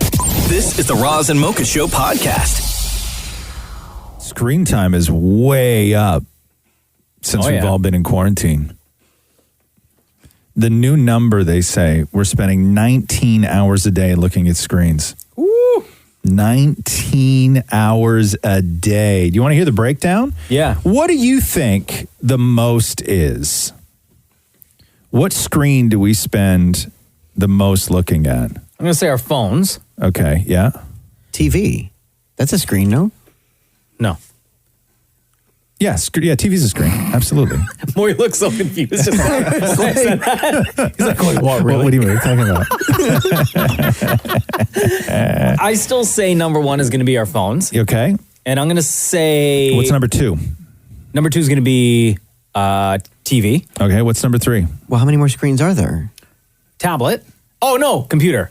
Computer? Ooh, hold on. Okay, can I change my answer? Yes. Okay, number one is phone. Number two is computer. Number three is TV. I would say I would say number 3 is computer. I'd say people are spending less time on the computer. It's actually, the computer is number 1. Oh, wow. Okay. Yeah, they say 5 hours and 10 minutes a day on a laptop. And what I think this is because is everybody's still working from home. Yeah. So yeah, it's those the Zoom meetings, it's everything else, right? So they say it's 5 hours and 10 minutes a day on a laptop. Okay, that makes sense. 5 hours and 9 minutes a day on TV, 5 hours and 2 minutes a day on your phone, and then 3 hours and 45 minutes a day gaming. So that means people are not pulling their weight because it's supposed to be 8 hours a day. What do you mean? You said 5 hours, right? People aren't you supposed to be doing an 8-hour day? Yeah, but you could. But you do 5 hours on the laptop and then you switch over and do 5 hours on your phone. Still working. Oh, I was just trying to be tough. Yeah, great boss over there. Huh? Yeah, right? So scared of you. Counting hours during quarantine. Like, what the hell's the matter with you? Nobody wants to work for that. Yeah. But yeah, 19 hours is the new number that during isolation that we're spending time. The survey also found that 60% of people have argued with their significant other about screen time. Yep. You guys argue about screen time? Oh my God, yes. Yeah. Well, we fight about it because we only have one computer, that's so right, we 'cause fight. You guys only have the one computer, right? So is Matthew in the office on the computer all day? Yeah, and I'm out on the dining room table like his employee because then he closes the door to the office when he's having Zoom meetings, and I'm like, I really feel like I work for you. And then you just bring him tea when he needs one? And a sandwich. Oh no! You really are his assistant, huh? He asked me to do it during the Zoom meeting so it makes him look cool. Oh, bro. This is the Roz and Mocha Show podcast. So you remember when the protests were happening in Washington out in front of the White House? Yes. And the report came out that Secret Service took President Donald Trump and put him down in the bunker for safety. Well, he was asked. The president was asked about this. And he's denying that he ever went down there because he felt that his life was being threatened or for his safety. Yes. Here's what the president had to say. Well, it was a false report. I wasn't down. I went down during the day, and I was there for a tiny, little short period of time, and it was much more for an inspection. There was no problem during the day. And I've gone down 2 or 3 times, all for inspection. There was never a problem. We never had a problem. Nobody ever came close to giving us a problem. The Secret Service does an unbelievable job of maintaining control in the White House. Yeah, right. Come on, man. You might as well have just said, come at me, bro. I was looking to see if I could find it because the best tweet that I saw in response to Trump saying that he merely went down to inspect the bunker was somebody tweeted as Trump. No, I didn't crap my pants. I was merely inspecting to see how much crap my pants could hold. Basically. This is the Roz and Mocha Show podcast. I want to tell you a story about Pam in Toronto and why Pam needs our help. Sure. And I say our as in not just you and I, but the community. Okay. Pam came to Canada from Guyana, where my parents are from, in 1967 at the age of 16. She worked as a seamstress for Tip Top Tailors.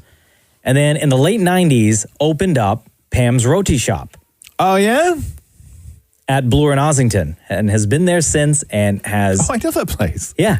And she's got people right around the city who love visiting and love the food there.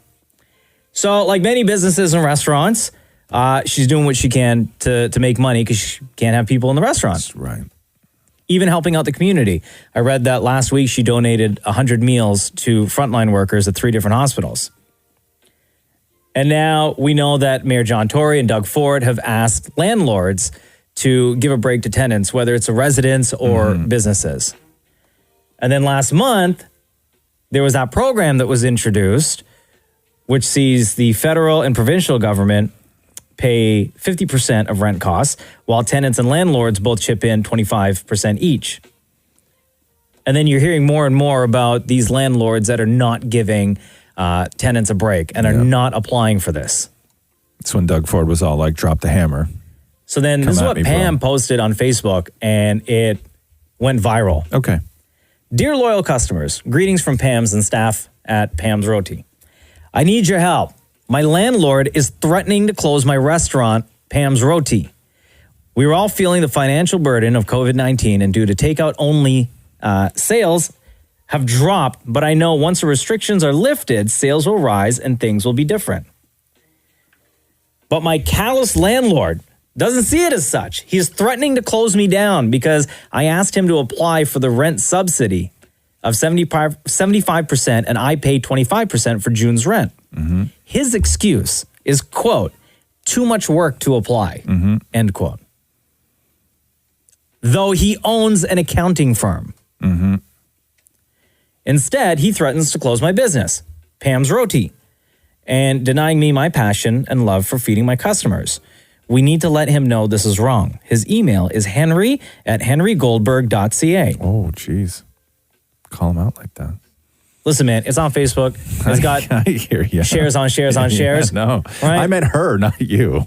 It's on BlogTO. Yeah, man. It's on like all sorts of you gotta websites do what you gotta right do. now. You got to do what you got to do. And the response for Pam and her roti shop has just been incredible.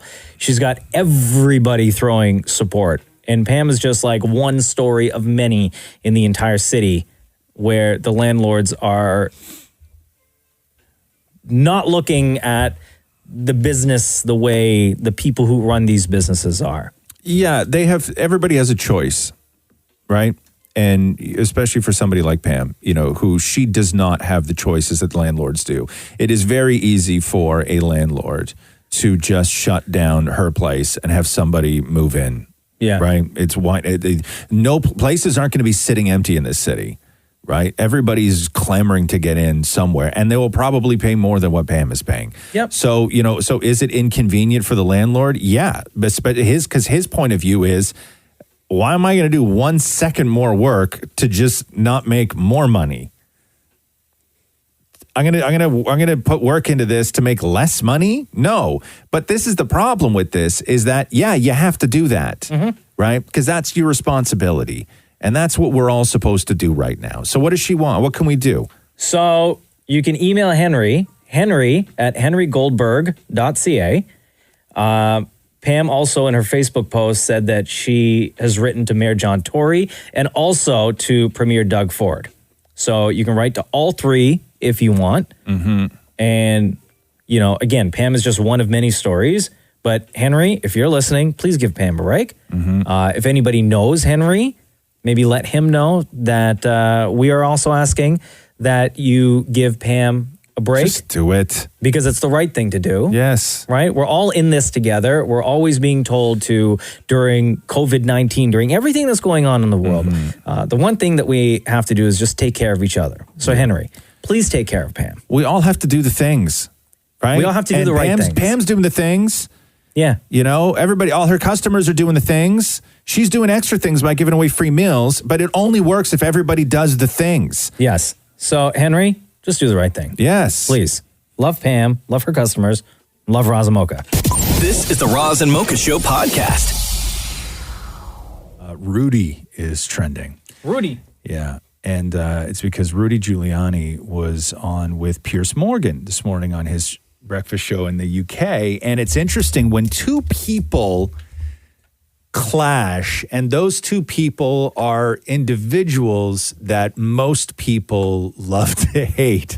It really forces you to pick a side. So you got Rudy Giuliani and you got Piers Morgan, and Piers is actually really good on that show. I like Piers a lot on that show, especially during all of this. He's really turned on Trump, but we know Giuliani is the sort of mouthpiece for all things Donald Trump, which really sucks because a lot of people, respected him after 9/11 and the kind of leader he became, but he's just gone so far down this rabbit hole. But you have to listen to this fight between Rudy Giuliani and Piers Morgan. Rudy, I'm sorry, but the interview is over as far as I'm You concerned. sound completely barking mad. Do you know that? No, I don't. You've You lost the sound plot. like a big You've liar. lost the plot, and it's sad to see. You're the one who got thrown off of television here Yeah. because you had ratings that were about 2. Yeah. So don't tell me I've lost anything. You keep going, Rudy. I know what happened to your show, Piers. Yeah. And I remember the mistakes you made. I And I remember- remembered how you up. Yeah, well, I remember. So don't give me that stuff. I know who you are. Well, we'd like You to can say anything apologise. you want about me. We'd like to apologise But for the you're language you defaming just my used. president. And you are helping to create violence in this country with the way you're covering this. When I used to interview you, you were an intelligent, reasonable man, and you've gone completely mad, and you sound deranged. You're abusive, because I and don't it's really narrative. sad to see what's happened to you. It was really sad to see the way your career imploded in the United States, Peter. If you think I have any respect for you after this, well, maybe you don't care. Well, but everyone in America knows you're a failed journalist. Really? So well, you know what? This feels like it's turned into a personal argument You know what, Rudy? between you two, and I'm not sure You know that what, Rudy? viewers I had need to watch that. I had the stomach to stand up and say that your gun culture is completely out of control and unacceptable. And people like you kept telling me, don't be ridiculous. We're entitled to go on shooting each other all day long. Now you're lying again. I will stand by what I did. Quote from me about your stupid comment. Okay. I didn't quote that. All right. I was quoted- nice enough to keep my mouth shut about you because I liked you. Yeah. Well, you know what? You've come on But here. you were thrown out of your job. You've come on here. You've been rude and abusive. You sound unhinged. I haven't been rude. You've been You using haven't let me profanity. answer. And you were somebody I used to didn't use admire, profanity. Rudy. Tell me You were the somebody I profanity used that to I used. admire. Rudy Tell me Giuliani, that. thanks Lie very about much that, too. indeed. What profanity did I use? Yeah, they're going in. What profanity did I use? Well, I don't think we can repeat it, unfortunately. Yeah, No, stupid. I didn't use any profanity. Okay, Once so again, what words lying. did you use that we misheard in the studio? You tell me the profanity I used. Tell me that's exactly what you do to President Trump. Rudy Giuliani, thank you very much. This is the Roz and Mocha Show podcast. On Jimmy Kimmel last night, Shaquille O'Neal stopped by to have a conversation about what his thoughts and feelings were with regards to the protests. I'm 48 years old. I've seen, outbreaks and riots before. This is the first time I think the country is doing it all at the same time. Never seen it in more than one city. It's just that, we're tired. When I say we're, it's just, people that are standing up for people, especially the young African Americans, they're just tired. They want equality, that they want justice, and I understand. Jamie Foxx in San Francisco singing for protesters at a rally. No weapons formed against me shall prosper. That comes directly from Terrell, Texas. It's got a great voice, huh? I always forget Underrated. that.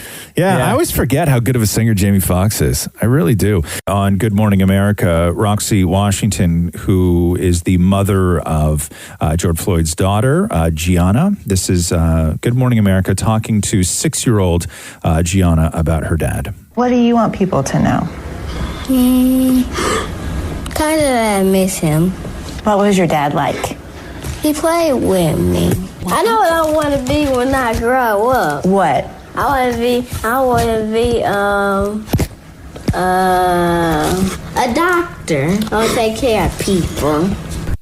Global health experts are now going head-to-head over claims that the coronavirus, quote, no longer exists clinically. Listen to this. What? A very public fight is broken out between some of Italy's and the world's most high-profile doctors after one expert claimed that the coronavirus no longer exists clinically. That's exactly what he said. Dr. Albert Zangrillo, he is the head of intensive care unit at San Raffaele Hospital in Milan.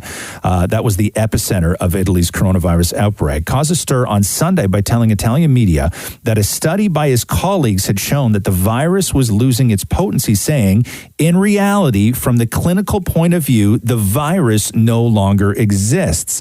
Those comments prompted a swift rebuke from Franco Locatelli, the head of Italy's top health advisory body, the Supreme Health Council. He says, I can only express great surprise and absolute bewilderment for the statements made by Professor Zangrillo.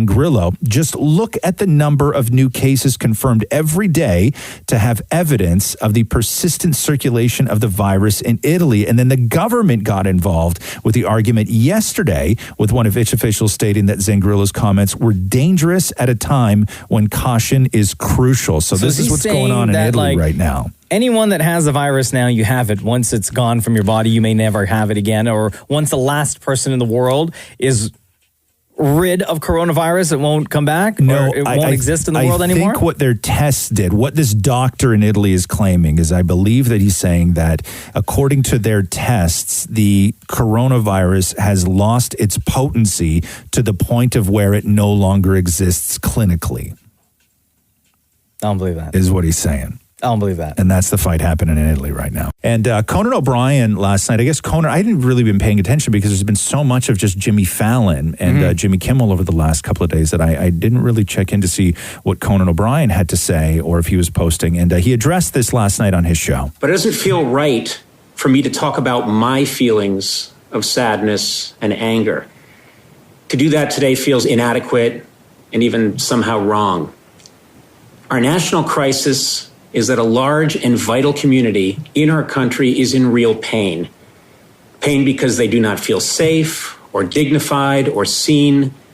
And most important of all, they do not feel heard. There we go. Barack Obama coming out yesterday doing his Barack Obama thing, which is calming people down, being a voice of reason, being a calming presence, being a symbol of hope, being all the things that Obama is and why everybody loved him. Trump isn't? Yeah, exactly. I want you to know that you matter. I want you to know that your lives matter, that your dreams matter. And when I go home and I look at the faces of my daughters, Sasha and Malia, and I look at my nephews and nieces, I see limitless potential that deserves to flourish and thrive.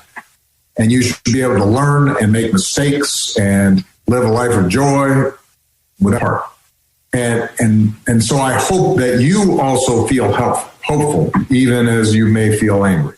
I think that the difference is when you said all the things that Donald Trump is not, it's interesting to me because I don't think that matters. I think that it would matter if Donald Trump tried to do all of this stuff and Obama was just so much better at it than he was.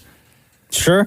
It's just so Trump doesn't even attempt to do this stuff. No. And therefore, I don't think it even bothers him at all. I think all the other stuff about Obama bothers him. But this stuff doesn't bother Trump, I don't think, because he doesn't even try. Like, there's no attempt to even say empathize or sympathize common. Or encourage. Nothing. Not even like, there's no, like, even a bad speech. Yeah. Right? Idiot. Like nothing. John Boyega in a huge rally yesterday in London on a megaphone, very vocal. And he was one of the sort of first that went viral, the big stars with his rant the other night on Instagram. But this was John Boyega talking about how he doesn't know whether his lending his voice in the way that he's been lending his voice will actually hurt his career. I'm speaking to you from my heart. Look, I don't know if I'm going to have a career after this.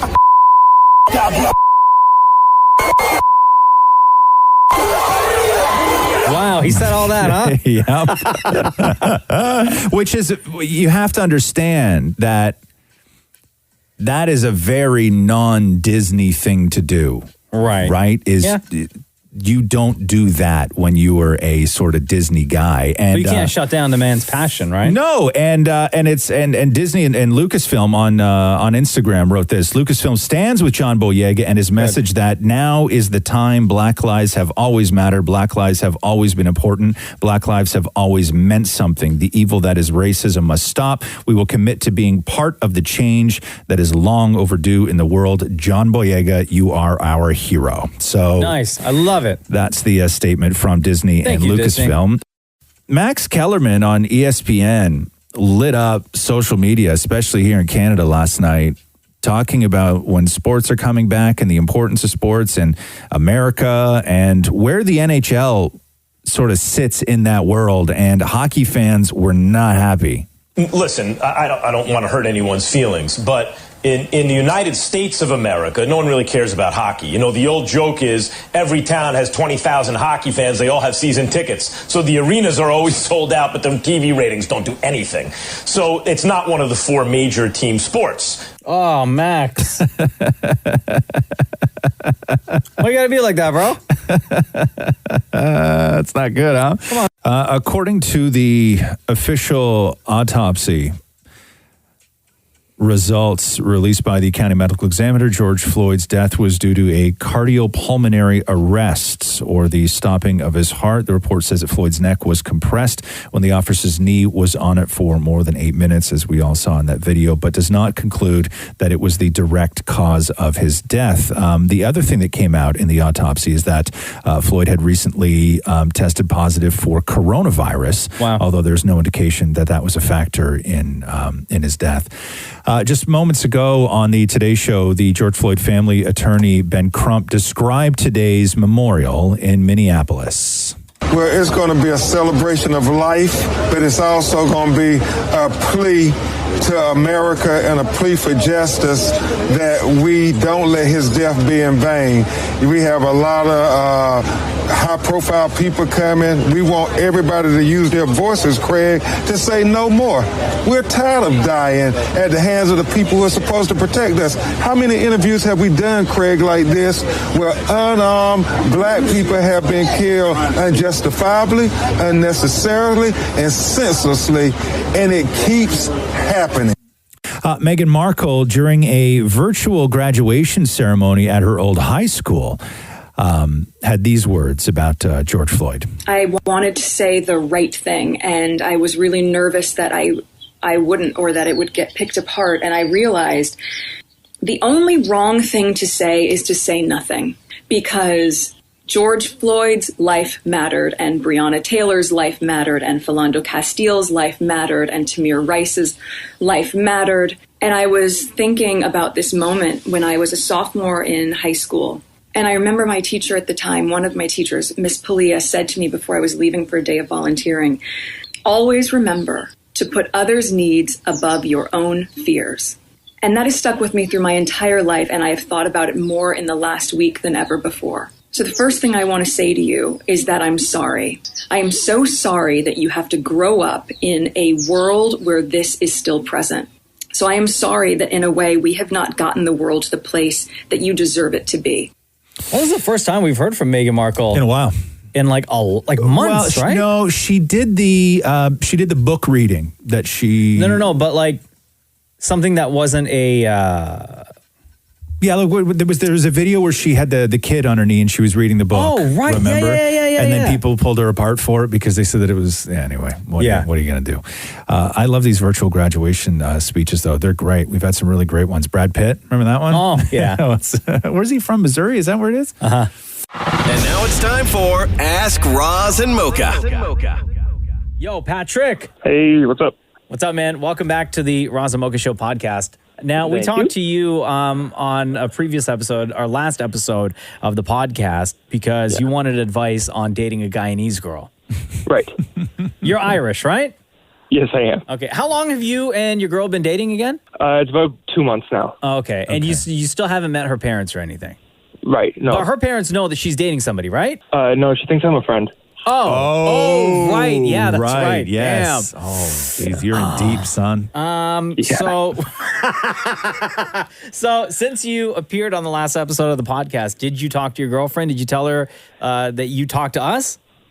I haven't yet because I wanted to just be able to show her the actual podcast episode. And it only came out the other day, and so I wanted to be with her because I want to see her face when she actually saw, because when I show her clips of the show, she really likes it too. Okay, so I'm trying to get her into it. Yeah. Let's see if you listen to everything that we said. Can you recall any of the information, any of the suggestions that we gave to you? Yeah, absolutely. So you said be nice. You're definitely going to be welcomed into the house. Don't offer to help with cooking. Don't go too far with the PDA, like holding the hands okay, but don't do any kisses or anything like that. Definitely no sleepovers. Keep a blanket in my car. Yeah, bro. Yeah. Okay, get that like tatted on your arm or something? Okay, so you're doing okay so far. You're doing okay. You got a good memory for this. Because we had Shem in here. Shem's Guyanese, I'm Guyanese, so we tried to help you out. But we wanted to see if we can offer up a little bit more advice to you and your situation, Patrick. Okay.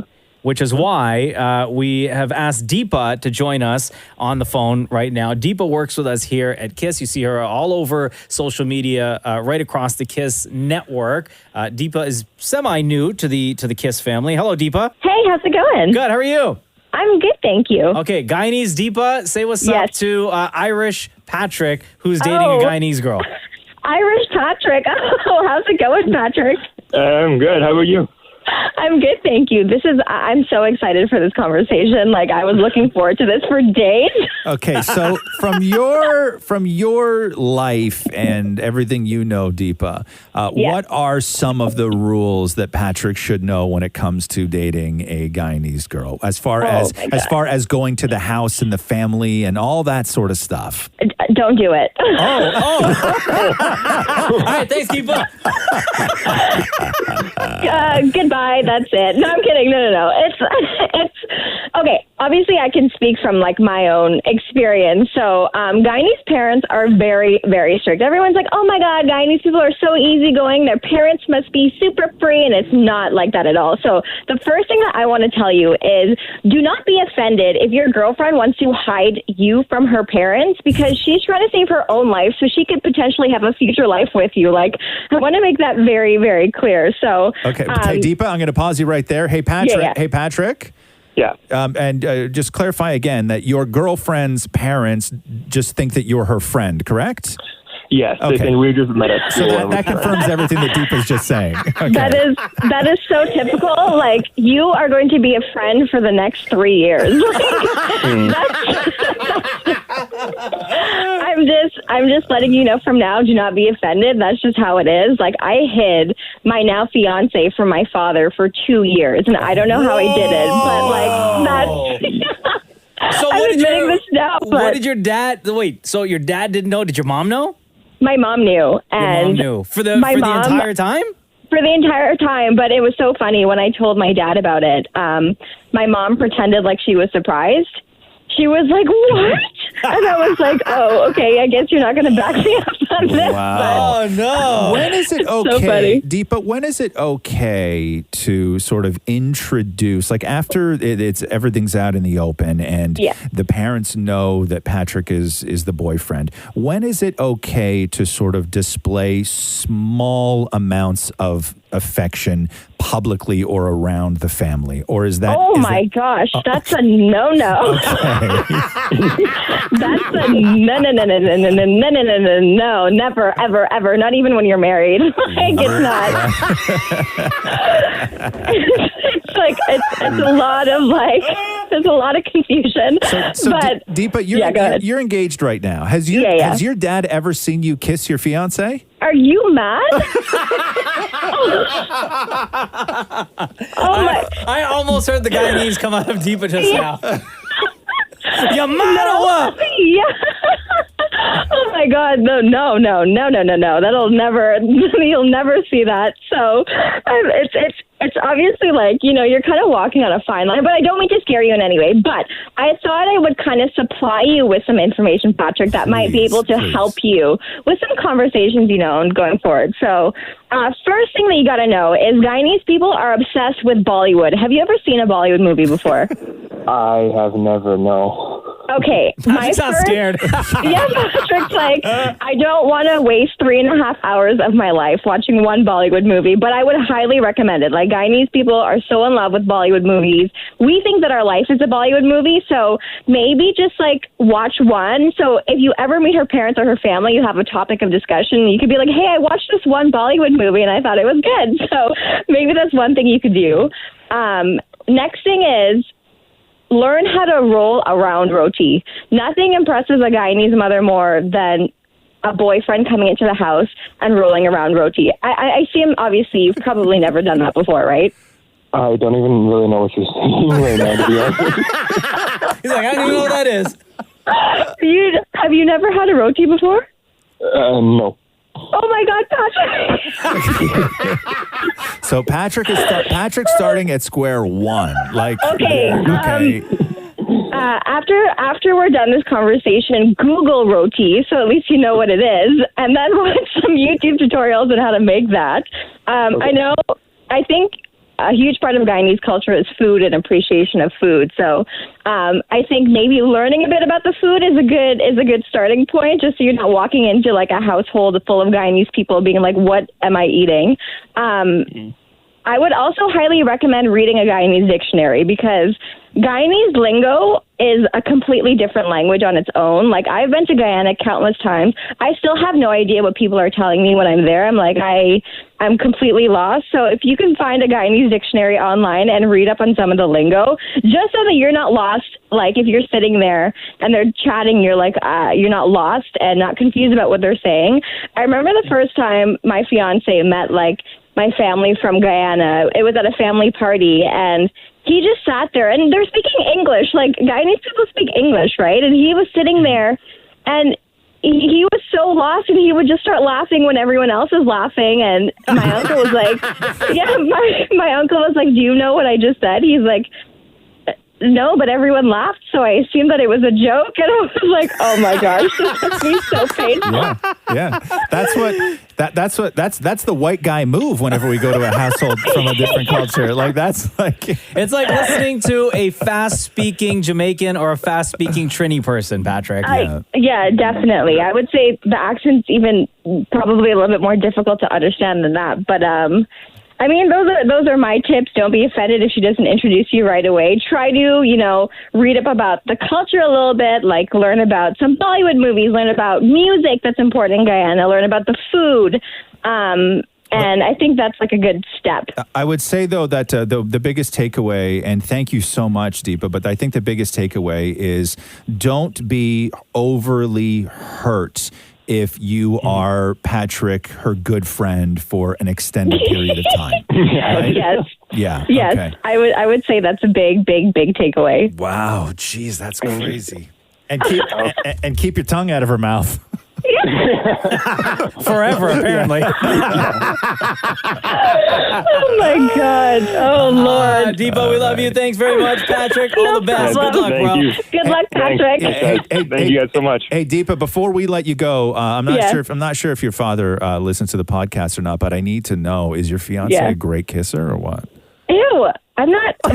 We haven't done that. What are you talking about? I'm waiting for marriage. Thanks, Deepa. No problem. Bye, guys. Bye. All right, and we're going to go over to line 2. Hello, Cindy. Hi. How are you? Good. How are you? I'm good.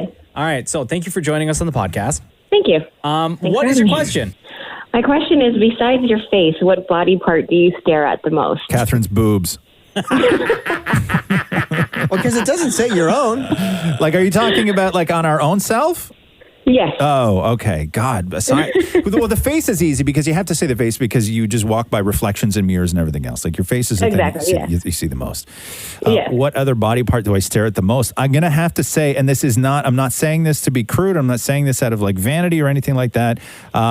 Aside from my hands, because if I'm typing, I'm constantly looking at my hands. Mm-hmm. But another body part that I say that I would stare at would be my wiener, just because when you go pee, you're just got nothing else to do, so you just look at it. Yeah. Right. You got to make sure you're aiming. Yeah, like I don't obsessively like take peeks throughout the day when I'm not admiring it. Yeah. You're like, what's up, buddy? Yeah, like I don't do general check-ins, but when it's time to work, it's time to work, right? Oh, yes. Yeah, so Makes sense. so I would say my face because of reflections in mirrors and just even just looking sometimes if my computer goes into sleep mode, I can see my reflection in the screen, which I don't mind. What's your answer, Cindy? Well, for me, it's my butt. Your and it's butt. like it's not like Roz, I'm not admiring it. It's just being in quarantine. I think like everybody else, I put on an extra pounds. Mm-hmm. So I kind of do daily checks just to kind of see that, that's where all the weight is going, like to be honest. Like in the mirror, you stand like you have a full-length mirror and you're standing on top of the toilet and looking at your butt. Maybe both. Yeah. Like any chance I get, if I pass by a mirror, I'll look at my butt. If I'm changing, I'll look at it. But like, it's more like a daily check because like I'm noticing, a few extra pounds there and just But you're checking to noticing see if- even like every single day looking by checking? Yeah. Yeah. Yeah, I've noticed, because I've just been, like, I wear different clothes now. Like, I don't wear suits every day to do a TV show. I don't do all this stuff. And then yesterday I put on a shirt that I've worn, 100 times, and the shirt fit different, where I was like, God, is this the right shirt? Yeah. And it sort of fit a little bit different, right?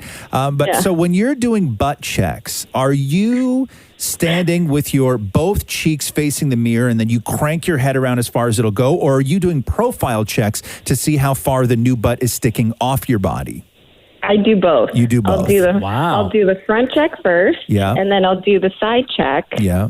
Just to kind of, and like, there's a little bit more cellulite where there wasn't cellulite before. So I do like the cellulite check to see where there's more or where there's less. But I'll do both. So you're not doing this like in clothes that used to fit, like you stand in your undies and I do that too, actually. Oh wow! Yeah. Damn. She's doing like a full check. And how are you? And how are you feeling about all this? I at first it was very uncomfortable, but I think by now I'm okay with it. Yeah, it's going to be what it's going to be. So I think that I've accepted it. Yeah, and I think that even to just say it, it's going to be what it's going to be. I even think that that's too hard on yourself. Yeah, I really do. I think that everybody is going through. Everybody throws around the sort of saying of we're all in this together and all this stuff. Right. But the reality is it's all brand new for everybody, and we're all dealing with things in ways that we just can't sort of articulate or even comprehend. And getting a little bit of a bigger ass is just one of those things. Like that's just something that's going on in your life, because what else are you supposed to do? Yeah, exactly. Right? What else are you supposed to do? I don't know. Mocha, what other body part do you stare at the most? Belly. Belly? Yeah. Like you look in the mirror? Like you lift your shirt up? Sometimes. Yeah, huh? Yeah. Do you lift your t-shirt up and tuck it under your chin and like look down at your belly? No, I just hold it up. Oh. Like, okay. I just hold it up with both hands and I stare. Are And you- then are I you- stare from the front and then also from the side, because much like Cindy, and everybody else, you kind of pack it on a couple of pounds. You and suck it in just to see what it could be like? Yeah, I do that too. Yeah, just to see what like the potential is. Dude, when I suck it in, I can see abs. Yeah.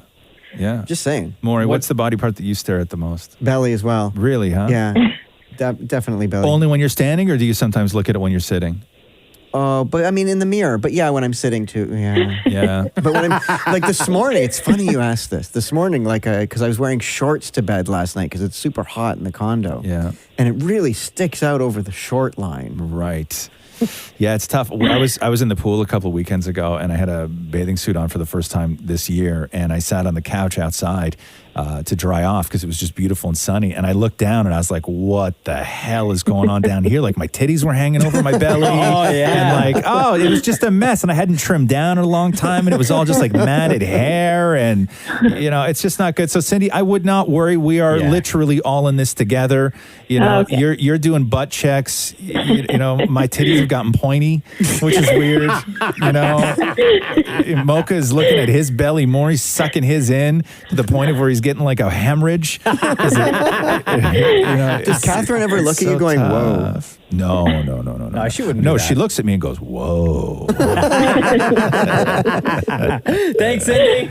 Thanks, guys. You got it. All right. Aaron asks, like the Blue Jays walk-up songs, what song would you like to have play every single time you entered a room? I went to when I was in college, when I was living in the dorms at Humber College when I was there. I went to college with a guy who had his own soundtrack. So he used to walk around with, the tape players that you had that were long and flat with the buttons on the front that you would use your thumbs with. So What? So it was like a cassette player, like a regular cassette player. They were not a usually in the boombox. libriaries. Not a boombox, but just like a regular cassette player. Top loading. Yeah, top loading. And he had one of those that he had a strap on, and he would walk it. Wore it like a purse, and no joke, like when he would walk into your room, he would press play. No, and he had like a soundtrack that he would play different songs. So would he have to rewind when he would walk left into the your room? room? Oh yeah, it was all like he knew what he was doing, right? Oh, wow. Yeah. No, he had like a full soundtrack that he would play. Wow. So like if he was like walking down the hall, or if he was like doing other stuff, he always had like this thing, and it was a goof, right? But it was interesting because he had songs that he wanted specifically for different things. And he would always, it was crazy. That's planning. Yeah, it was really nuts. He was a huge pothead. like a huge pothead. Maurie, what would your song be? Oh, that one. Let's hear it for the boy. Let's give the boy a hand. What did you just say? It sounded like you said jants. What the hell is a jants? I thought it was, let's hear it for the boy. Oh. Let's give the boy a chance. Hold on, I gotta figure out maybe he's my Romeo, but he I love a one-man show. Whoa, whoa, whoa. Let's give him a chance. Hear it for the boy. I thought it was let's give him another chance. You may be right. You may be right. No, it's let's give the boy a hand. That's what I thought it was. I thought he did something wrong, and he's like, let's give the boy a chance. No, it's let's hear it for the boy. Let's give boy a hand. Let's hear it for my baby. You know you go to understand. Whoa, maybe he's no Romeo, but he's my loving one-man show. Whoa, whoa, whoa. Let's give the boy a chance. Yeah. So I have 2 entrance songs in mind. Yeah. The only 2 that will ever and can ever live in my world. Okay. Number 1. Yeah.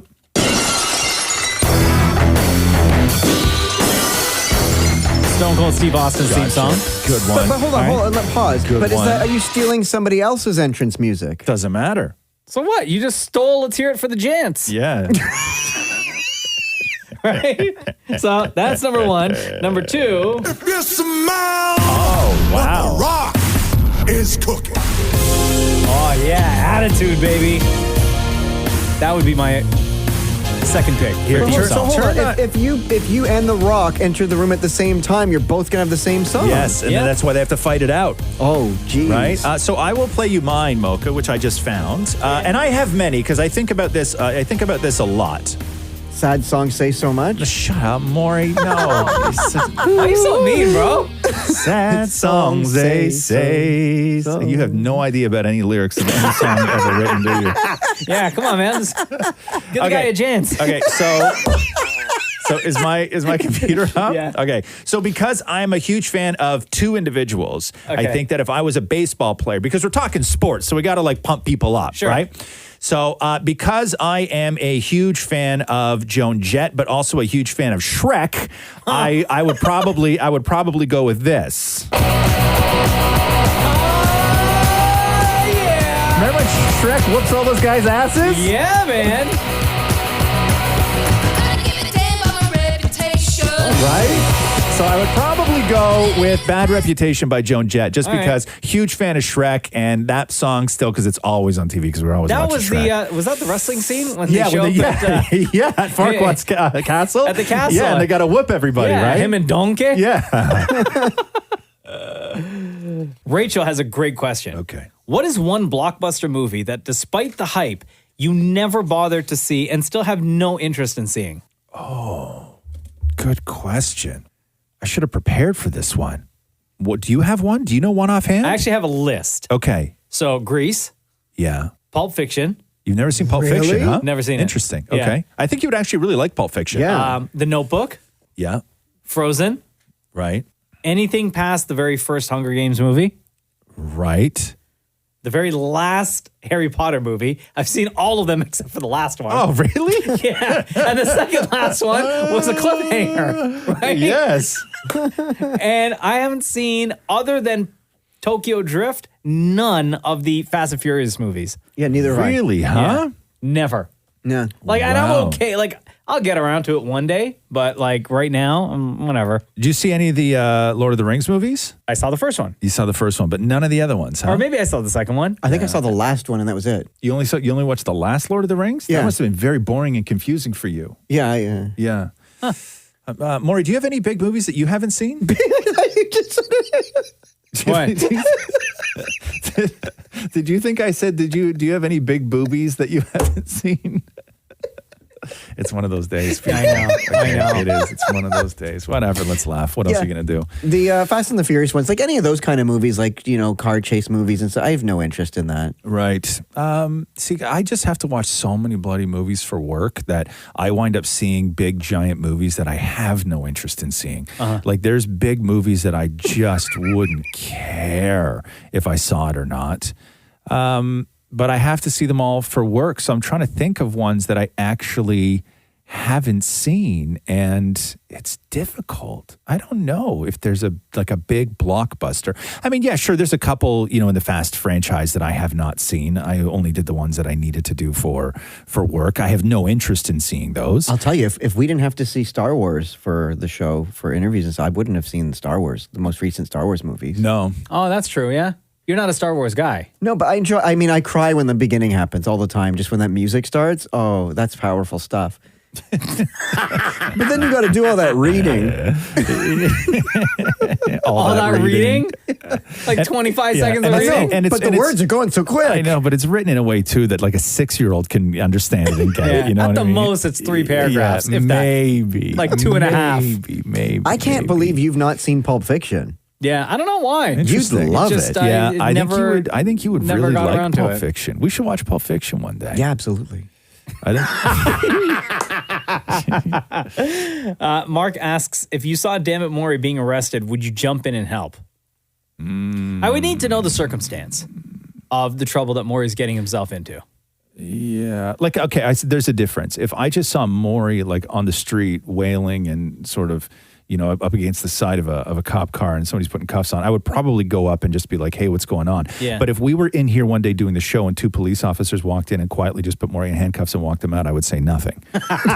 You wouldn't say, hey, what's going on? No. I would expect that it's something he deserves. Yeah. Like out on the street, maybe like, maybe he like it's for something dumb or who knows, could be like a mistake or whatever it is. I'd want to clear it up. But if somebody just like if it was planned where they got through security and up the stairs and they knew he was going to be here, so they came in, I'm like, this is planned.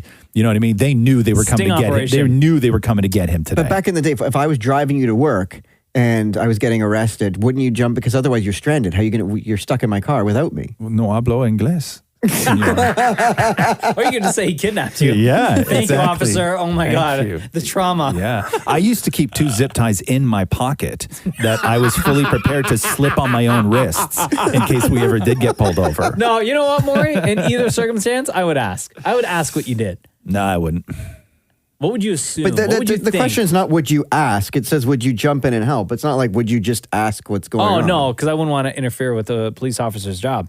I would what would I assume it was? Like in all honesty, and I'm not saying this like say if it was a situation where 2 officers walked in here, handcuffed him, and walked him out. I would bank on, and I could be wrong because I don't know all the other shady stuff that he's got going on in his world, but I would bank on that Maury went too far in somebody's DMs on Instagram and they filed some sort of like restraining stalking order. Yeah, I bank on that too. Yeah. I was going to say fraud, but no. If you're going with it's not smart enough for fraud. No, I'm not. B asks, if you could win a lifetime supply of one thing, what would it be? I think the clear answer is money. Let's not say money or time because those are the things that I will always say. I will always say money and I will always say time. So let's say some material thing. Okay. If Porn. you could. Porn. Wow. But you have that at your fingertips right now. Jeez. For free. Porn. And you can't just say groceries. You have to say chicken. You know what I mean? Like you can't just go. it has to be like ice cream. Yeah, it has to be like ice cream. A lifetime supply. What about gasoline? Oh, smart. Good one. Hold on. At the pump or it's in your garage? Anywhere. I have a card that no matter where I go, I just get free gas. That's a real good one. Yeah. I didn't even think about that. Starbucks. No, what at Starbucks? You want a lifetime supply of coffee? Like I can go in any location and I get a chai latte for free. Like it's just I show the card. Jeez, man, there you go. You got to think bigger, more. You got to think You bigger. said gas. I know because what would I spend on gas over a lifetime? It's a lot of money. As our chai lattes. No. Because I'm thinking of something that I can't do myself, right? Like I can't. That I still will have to pay for years to come. Oh, like gym membership or something that. Yeah, you should be able to get a free gym membership anyway. Can't you just do something where you like post on Instagram and they give you a free membership or something like that? More, One would think, but they don't want me promoting them. Fair enough. Let's see if you win Hard a truths, lifetime, huh? lifetime Hard supply. truths. What was the question? If you could Lifetime want a supply. lifetime supply of something. Like air travel? Shoes. How come you're not saying shoes? Yeah, sneakers. That sure. I'm gonna take gasoline back and I'm gonna go with you. A lifetime supply of airline tickets. Yeah. I would Yeah. say travel. Yeah. Because then I would go places a hell of a lot more. Yeah, I agree with you. I agree Right? with you. To not have to pay airfare would be sweet. Oh, and unlimited check-in baggage. More, it's a free flight. Okay, pay the $40. Jesus, you spend too much of your money on chai lattes, bro. That's why nobody wants to give you things for free more. It's because you always just want more. More. Jenny asks, are there any words that you say in a peculiar way? For example, my mom pronounces beautiful as beautiful. I pronounce asterisk as ass trick. Yeah. And my brother really emphasizes the poo in poutine, as in poutine. Yeah, because I know people call it poutine or poutine, right? But a lot of people I know call it poutine. I call it poutine, and my kid now calls it poutine. How are you supposed to say it? Poutine. Poutine. Like instead of poutine, it's either an emphasis on the poo or an emphasis on the teen. Most people say the emphasis on the teen. Poutine. Poutine. Are those poutine? No, but we're not doing the French accent. We'll anglophone it here. Poutine. How do I say it? I say poutine. Yeah, Poutine. yeah. So where what am I emphasizing on? The teen. Oh. Yeah. Or I say poutine. Yeah, that sounds weird. Your right? word is onion, though. Yes, that's right. Yeah, and I don't know why that happened. Because you say onion. Yeah. And Italian. Yeah, right. Italian. Yeah, I do that to troll people, though. I don't know how I wound up saying onion like that. I really don't. And when I hear somebody like say onion the way that others say onion, in my head, we're saying it the same way. Really? Yeah. I would say my word is probably sandwich. Right. Because I used to say it as a joke. Yes. And it's just become Now so common in my The joke vocabulary. has now become your language. Yeah. So now I can't say, it sounds weird or feels weird for me to say sandwich. Right. I always say sandwich. Yes. Yeah. But are there any words that you mispronounce regularly? Oh, like news. News. Yeah.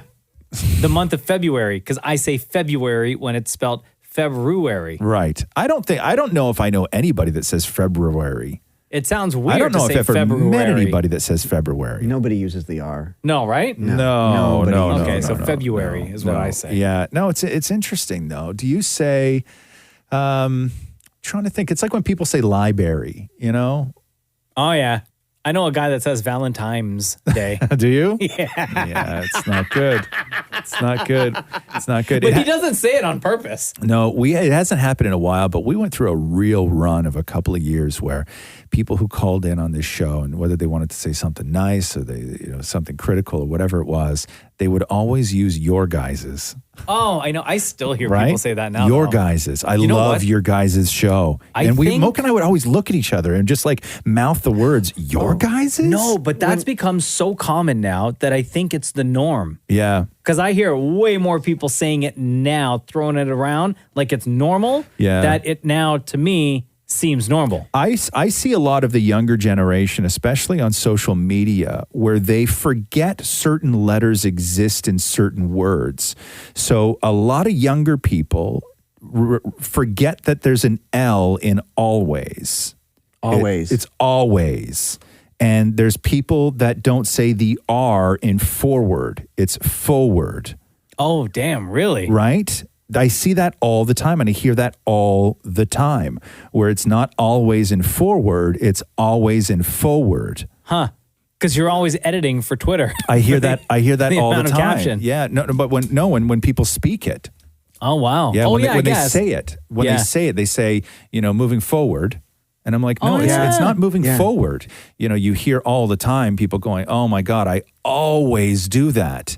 I'm like, no, there's an L in there, man. Always. Oh, yeah. Yeah. Wow. I hear that all the time. You I mean all the time. All the time? I got one. Whenever I watch HGTV, there's the Chip and Joanna Gaines. Yeah. I don't know if this is just. Are you saying that you have one word that you pronounce wrong? No, they have a word. Oh. They have a word.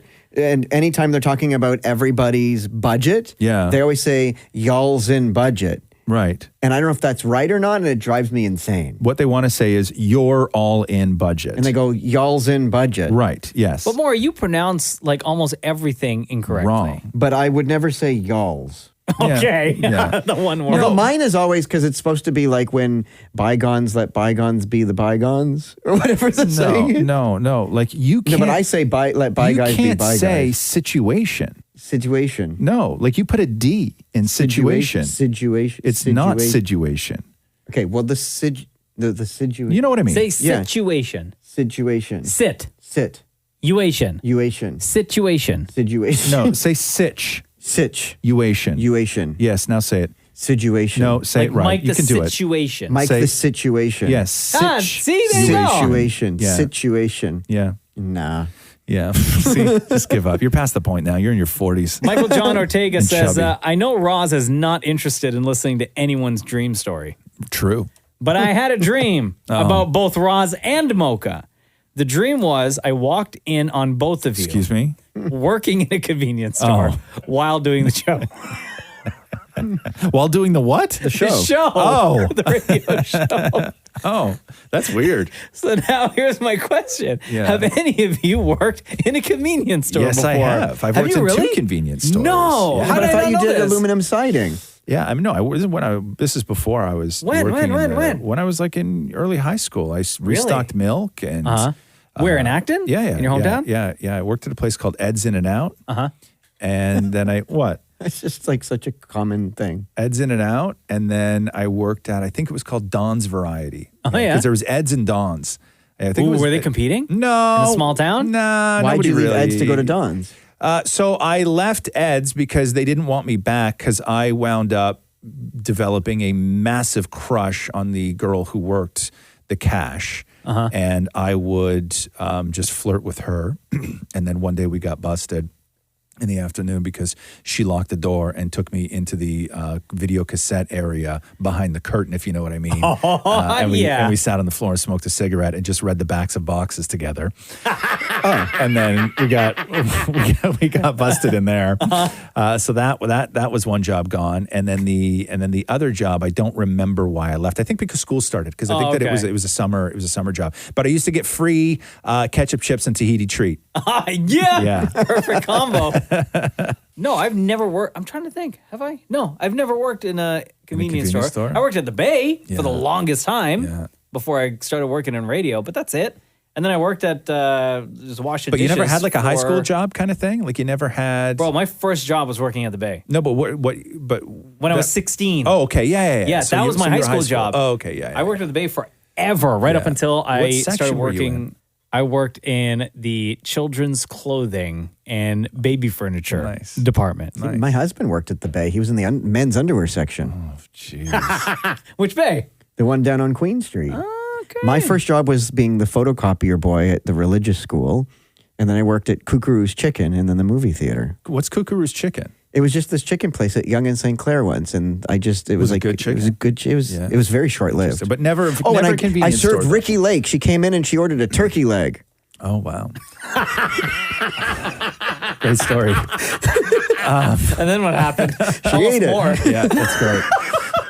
But no, I'm the only one that's worked at a convenience store. Yeah. though. Okay. Well, there you go. So there you go, Michael John Ortega. Thank you for listening to the Roz and Mocha Show podcast. You can find us on Instagram. Every week we'll post a picture that reads "Ask Roz and Mocha." You ask your question, and we'll try our best to answer. Did Ricky Lake eat it in the store? Or did she take it out? No, she sat there and unwrapped the tinfoil and ate, gnawed down Did she on the order turkey leg. sides? Like any fiexins? Yeah, potato salad. Oh, really? Huh? Yeah. And so what? You Was she just by eat herself? it alone? She was by herself, sitting there, and we were all we all sort of. You were all cuddling. Who was cuddling? We all cuddled around. Wow, what an awkward situation. Thanks for listening to the Roz and Mocha Show podcast. Catch the guys live Weekday mornings from 6 to 10. on Kiss 92.5 Kiss925.com. or download the Kiss 92.5 app.